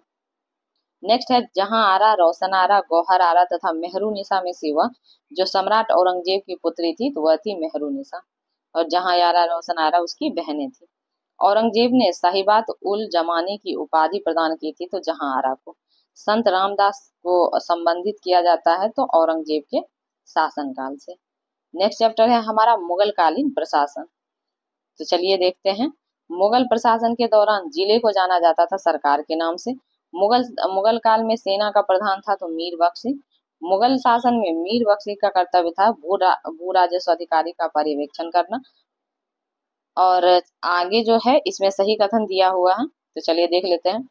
इसमें है कि मुगल शासन साम्राज्य जो था मूल रूप से एक सैनिक राज्य था और केंद्रीय शासन व्यवस्था के विकास की प्राण शक्ति उसकी सैनिक शक्ति पर निर्भर करती थी। आहदी वे घुड़सवार सिपाही थे जिन्होंने अपनी सेवाएं एकांकी प्रदान की, किसी सरदार के साथ अपने को संलग्न नहीं किया और सम्राट ही जिनका आसन्न कर्नल था यानी किसी के अधीन सेवा में नहीं थे सिवाय सुल्तान के। बर्नियर, करेरी, मनुची तथा ट्रेवेनियर में से वह जिसने मुगल सेना में चिकित्सक के रूप में नियुक्ति हुआ था तो वह थे मनुची। मुगल प्रशासन में मुहतविस था तो इस लोक आचरण अधिकारी को बोला जाता था। मध्यकालीन भारत में मनसबदारी प्रथा खास तौर पर इसलिए चालू की गई थी ताकि साफ सुथरा प्रशासन लागू हो सके। मुगल मनसबदारी व्यवस्था के सुचारू संचालन के लिए उत्तरदायी होता था तो मीर बख्शी। मुगल मनसबदारी व्यवस्था की विशेषता थी तो इसकी विशेषता थी कि जात और सवार पद प्रदान किए जाते थे। मनसबदार अनुवांशिक नहीं होते थे। मनसबदारों की 3 श्रेणियां थी, इसमें 33 वर्ग थे। उन्हें मशरूत अथवा स्वशर्त पद प्राप्त होता था। उनका सवार पद जात पद से अधिक नहीं हो सकता था। समस्त कार्यकारी एवं सैन्य अधिकारियों को मनसब प्रदान किए जाते थे और मनसबदारी व्यवस्था राज्य के कुलीन वर्ग से संबंधित थी जिसे अकबर ने प्रारंभ किया। मनसब का पद केवल सेवा काल तक ही रहता था। मनसबदारों का चयन योग्यता के आधार पर होता था। नेक्स्ट है कि मुगल कालीन भारत में राज्य की आय का प्रमुख स्रोत था तो भू राजस्व। मुगल प्रशासनिक शब्दावली में माल प्रतिनिधित्व करता है तो भू राजस्व का। मुगल सम्राट जिसने तंबाकू के प्रयोग पर निषेध लगाया तो जहांगीर ने। मुगल प्रशासन में मदद मास इंगित करता है तो विद्वानों को दी जाने वाली राजस्व मुक्त अनुदत्त भूमि को बोलते थे। मध्यकालीन भारत के ऐतिहासिक स्रोत में चकला शब्द का प्रयोग हुआ है तो सूबा और परगना के बीच क्षेत्रीय इकाई, लेकिन यह सरकार के समानार्थक नहीं था। अब इसमें सुमेलित करना है, एक तरफ अधिकारी और दूसरी तरफ उनके विहित कर्तव्य हैं। तो दीवान तन जागीर व वेतन को देखना, मुस्तारफी राज्य की आय व्यय का निरीक्षण करना, मुशरीफ कार्यालय को संभालने के लिए।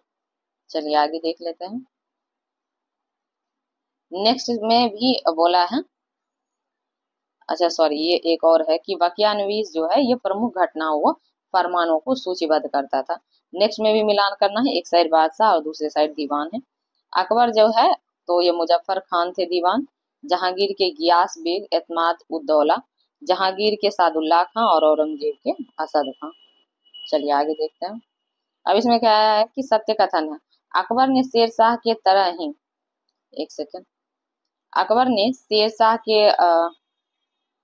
शेरशाह के तरह ही राज्य के सिक्कों को प्रचलन को नियमित करने का प्रयास किया और शेरशाह की मुद्रा पद्धति के समान अकबर के समय का ताम्रपत्र का प्रमुख सिक्का जो था वह दाम था। यह तीनों स्टेटमेंट सही है। वह जिसने राम सीता की आकृति और रामसीय देवनागरी लेख से युक्त कुछ सिक्के चलाए तो वह अकबर था। मुगल शासक में तांबे का सिक्का कहलाता था दाम, शाहरुख नाम चांदी का सिक्का चलाया गया था? तो बाबर ने चलाया था। मुगल काल के दौरान, पिछले शासनकाल के दौरान ढाले गए सिक्के को कहा जाता था? तो खजाना। अकबर के शासनकाल में दक्कन में भू राजस्व वसूली का प्रचलित आधार था? तो हल्की संख्या। वह बंदरगाह जो मुगल काल के दौरान बाबुल मक्का यानी कि मक्का का द्वार जिसको बोलते थे, वह सूरत बंदरगाह को बोला जाता था।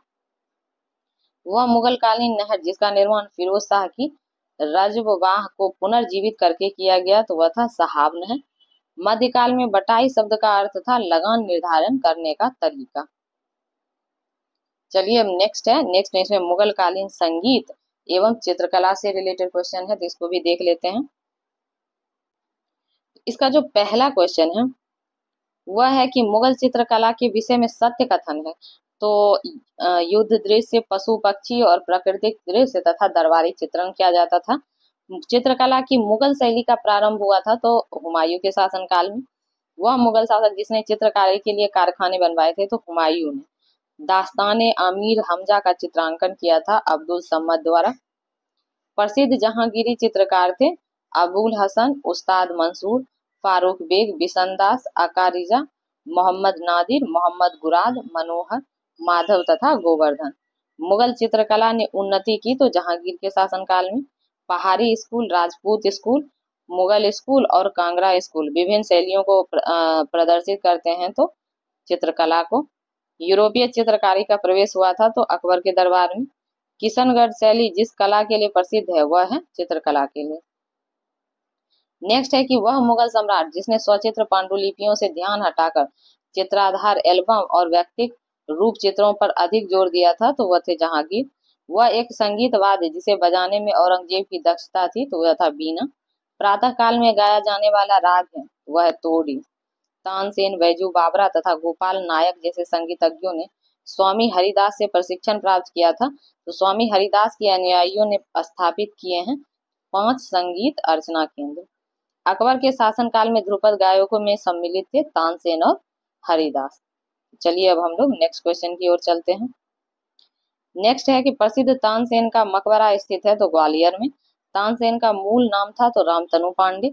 अकबर से पूर्व तानसेन को संरक्षण देने वाला राजा था तो भाटा का राजा रामचंद्र सिंह। नेक्स्ट है कि वह मुगल शासक जिसने लाला कलावंत से हिंदू संगीत की शिक्षा ली थी, तो वह अकबर था। संगीत की टप्पा शैली किस मुगल सम्राट के दरबार में परिष्कृत एवं विकसित हुई थी, तो मोहम्मद शाह के दरबार में। नेक्स्ट हमारा चैप्टर है मुगल कालीन साहित्य। तो चलिए इससे रिलेटेड क्वेश्चन देखते हैं। बाबर नाम का अंग्रेजी अनुवाद किया था तो लेडेन और रस्किन ने। गुलबदन बेगम पुत्री थी बाबर की। वह महिला जिसने मुगल काल में ऐतिहासिक विवरण लिखे थे तो गुलबदन बेगम ने। हुमायूं नामा की रचना की थी तो गुलबदन बेगम ने। दिल्ली का वह शिक्षा केंद्र जो मदरसाए बेगम कहलाता था स्थापित किया गया था महम अंगा के द्वारा। दिल्ली में पुराना किला के सामने खैरुल मंजिल नामक मस्जिद का निर्माण करवाया था तो महम अंगा ने। हितोपदेश का फारसी में अनुवाद किया था तो ताज अल दीन मुफ्ती अल मकीकी। अब इसमें कह रहा है मिलान करने लेखक और एक तरफ पुस्तक दिया हुआ है। हसन निजामी का है ताजुल मासिर पुस्तक, ख्वाद मीर का हुमायूं नामा, मोहम्मद काजिन का आलमगीर नामा और भीमसेन का है नुस्खाए दिलकुशा। नेक्स्ट में भी मिलान करना है, एक तरफ लेख और दूसरी तरफ उनका जो पुस्तक लिखा हुआ है। अल उतवी का जो है तारीख यामिनी, चंद्रभान बहमन का चहार चमन, मुअत्तमद खां का इकबाल नामा जहांगीरी और अब्बास खां सरवानी का तारीख शेरशाही है। इसमें भी सुमेलित करना है तो चलिए देख लेते हैं। इसमें है निजामुद्दीन अहमद का तबकाते अकबरी लिखा गया है, बाबर का तुजू के बाबरी, गुलबदन बेगम ने हुमायूं नामा लिखा था, निजामुद्दीन अहमद ने तबकाते अकबरी जिसको तारीख निजामी भी बोलते हैं, ईश्वरदास नागर के द्वारा फुतुहात आलमगीरी और सुजान राय भंडारी के द्वारा खुलासत उत तवारीख सॉरी। चलिए आगे देखते हैं। अबुल फजल फैजी, अब्दुल रहीम खाने खाना तथा अब्दुल कादिर बदायूनी में से वह जिसका हिंदी साहित्य के लिए सबसे महत्वपूर्ण योगदान रहा है तो वह थे अब्दुल रहीम खान खाना। भारत के इतिहास के संदर्भ में अब्दुल हमीद लाहौरी थे तो शाहजहां के शासनकाल में एक राजकीय इतिहासकार शाहजहांनामा के लेखक हैं तो इनायत खां। अनवरे सुहाइली नामक ग्रंथ अनुवाद है तो यह है पंचतंत्र का अनुवाद। अबुल फजल द्वारा अकबरनामा पूरा किया गया था तो 7 वर्ष में। आईने अकबरी लिखी गई थी तो अबुल फजल के द्वारा। मुगल काल में दरबारी तथा अदालती भाषा थी तो यह था फारसी। चलिए आगे देख लेते हैं। नेक्स्ट क्वेश्चन है कि मुगल कालीन ग्रंथ जिसको मासीरे आलमगीरी रचना थी तो साकी मुस्तैद खां का। नस्तालीक है एक प्रकार की फारसी लिपि जो मध्यकालीन भारत में प्रयुक्त होती थी। कवि हृदय वह राजा जिसने नागरी दास के नाम से कृष्ण की प्रशंसा में छंद लिखे हैं तो राजा सावंत सिंह ने। महत्वपूर्ण कीर्तियां जैसे रामचंद्रिका तथा रसिक प्रिया की रचना की थी तो यह केशव के द्वारा लिखा गया। चलिए अब हमारा नेक्स्ट चैप्टर जो है वह है मुगल कालीन यानी कि विविध का इसमें दिया हुआ है, सारा ही मिक्स क्वेश्चन होगा। तो चलिए देख लेते हैं। इसमें पहला मिलान करना, एक तरफ शासक और दूसरी तरफ विदेश यात्री हैं, यानी कि इस शासक के काल में यह विदेश यात्री आया था। तो जहांगीर के शासन काल में विलियम हॉकिंस आए थे और सर टॉमस रो भी। अकबर के काल में Sir William Rolfe Finch. Shahjahan में ट्रेवेनियर और औरंगजेब के शासन काल में मनूची जिनको चिकित्सक के रूप में नियुक्ति किया गया था। नेक्स्ट में भी मिलान करना है विदेश यात्री और फिर उनका वर्ष दिया हुआ है। हॉकिंस 1608 से 1611, सर टॉमस रो 1615 से 1619, मनुची 1653 से 1708 और रॉल्फ फिंच 1585 से 1586 तक। वह विदेश यात्री जिसने भारत के हीरे और हीरो की खदानों का विस्तृत रूप से चर्चा किया है तो यह है जॉन बैप्टिस्ट ट्रेवेनियर। मुगल शासक का जो सही कालानुक्रम है, पहले जहांगीर, फिर मोहम्मद शाह, फिर अहमद शाह अब्दाली और फिर बहादुर शाह द्वितीय। अब इसमें मिलान करना, एक तरफ युद्ध दिया हुआ है, दूसरा तरफ किस वर्ष में हुआ था वो। तो चंदेरी का युद्ध हुआ था 1528 ईस्वी, दोराह का 1531 ईस्वी, चौसा का 1539 ईस्वी, कन्नौज का 1540 ईस्वी और सामगढ़ का 1658 ईस्वी।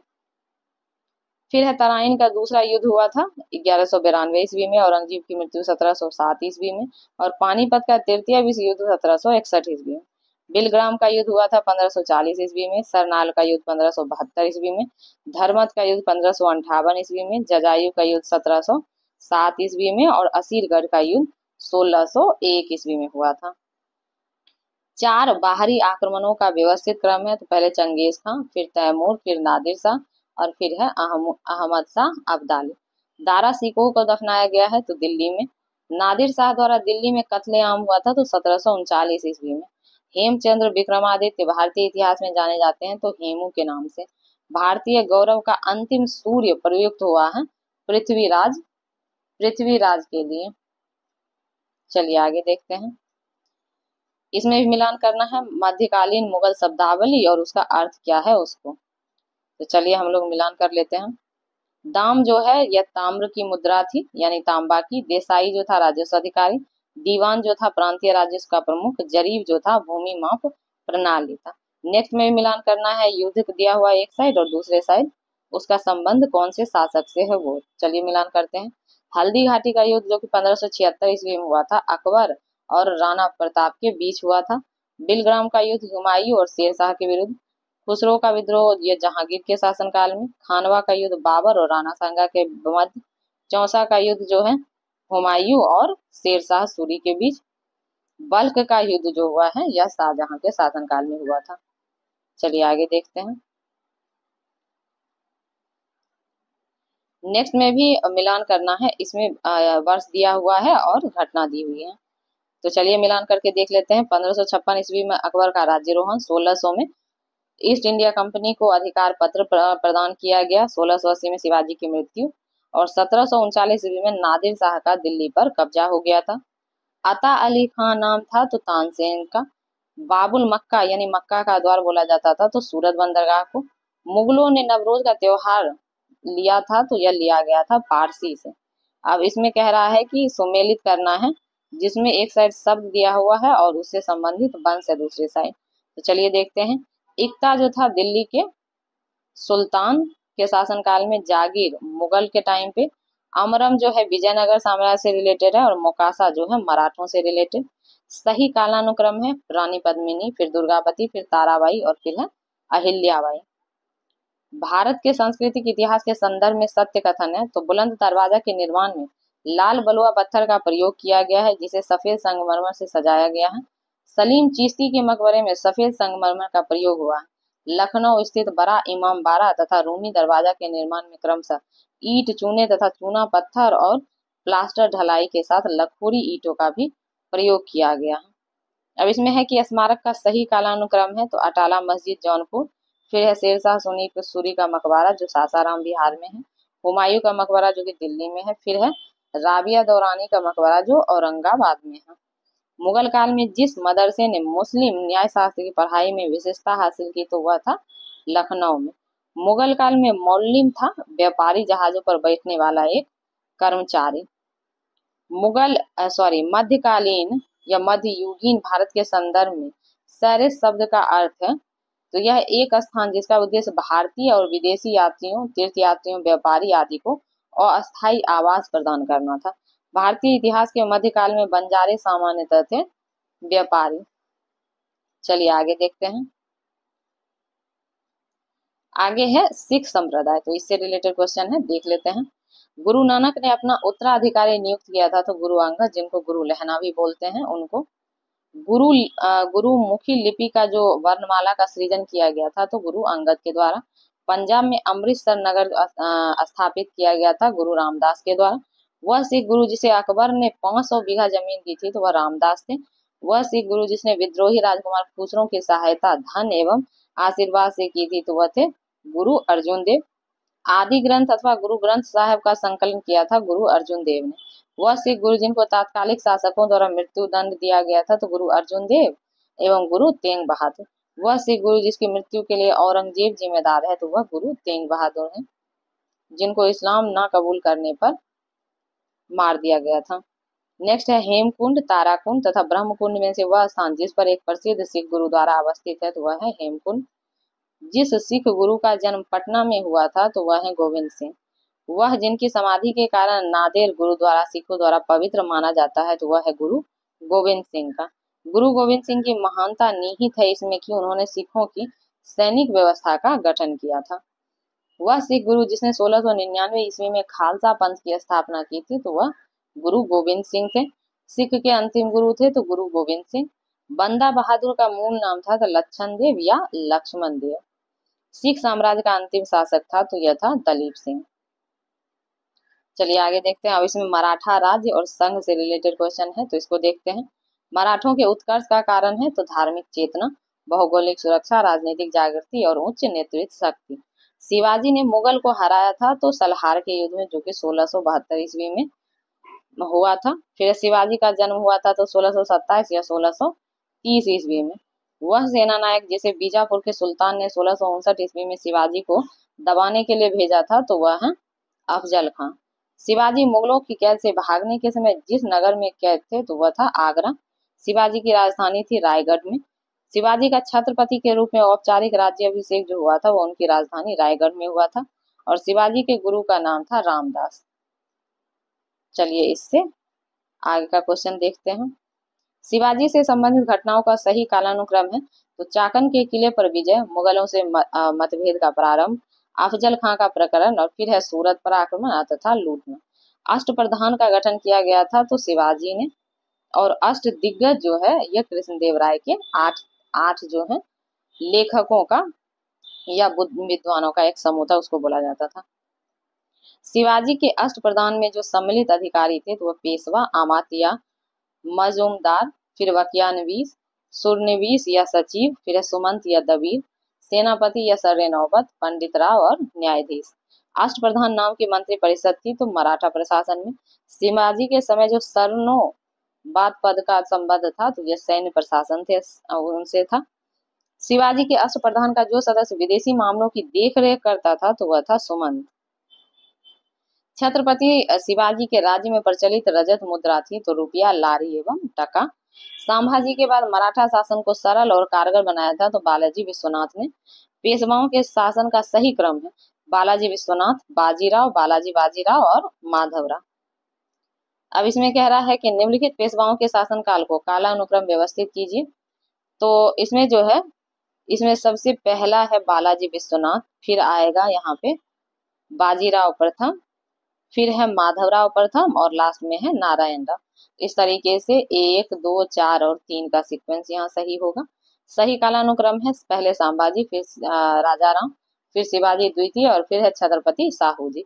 मराठा साम्राज्य पेशवा की अध्यक्षता में एक परिसंघ बन गया था तो 1750 ईस्वी में। साहू के उत्तराधिकारी निर्भर थे तो पेशवा की इच्छा पर। मुगल साम्राज्य के पतन के बाद सबसे शक्तिशाली देशशक्ति के रूप में उभरे थे तो वह थे मराठे। औरंगजेब की मृत्यु के समय मराठा नेतृत्व हाथों में था तो ताराबाई के। नेक्स्ट है हमारा कि सरजमी प्रथा संबंधित थी तो यह था मराठा भू राजस्व प्रथा से। वह मराठा पेशवा जिसके समय से मराठा राज नाचीज हो गया और पेशवा वास्तविक शासक बन गया तो वह बालाजी बाजीराव के शासनकाल से। सुरक्षा के लिए मराठों के राजस्व के दावे को जाना जाता है चौथ के नाम से। एक इतिहासकार ने पानीपत की तीसरी लड़ाई को स्वयं देखा तो वह था काशीराज पंडित।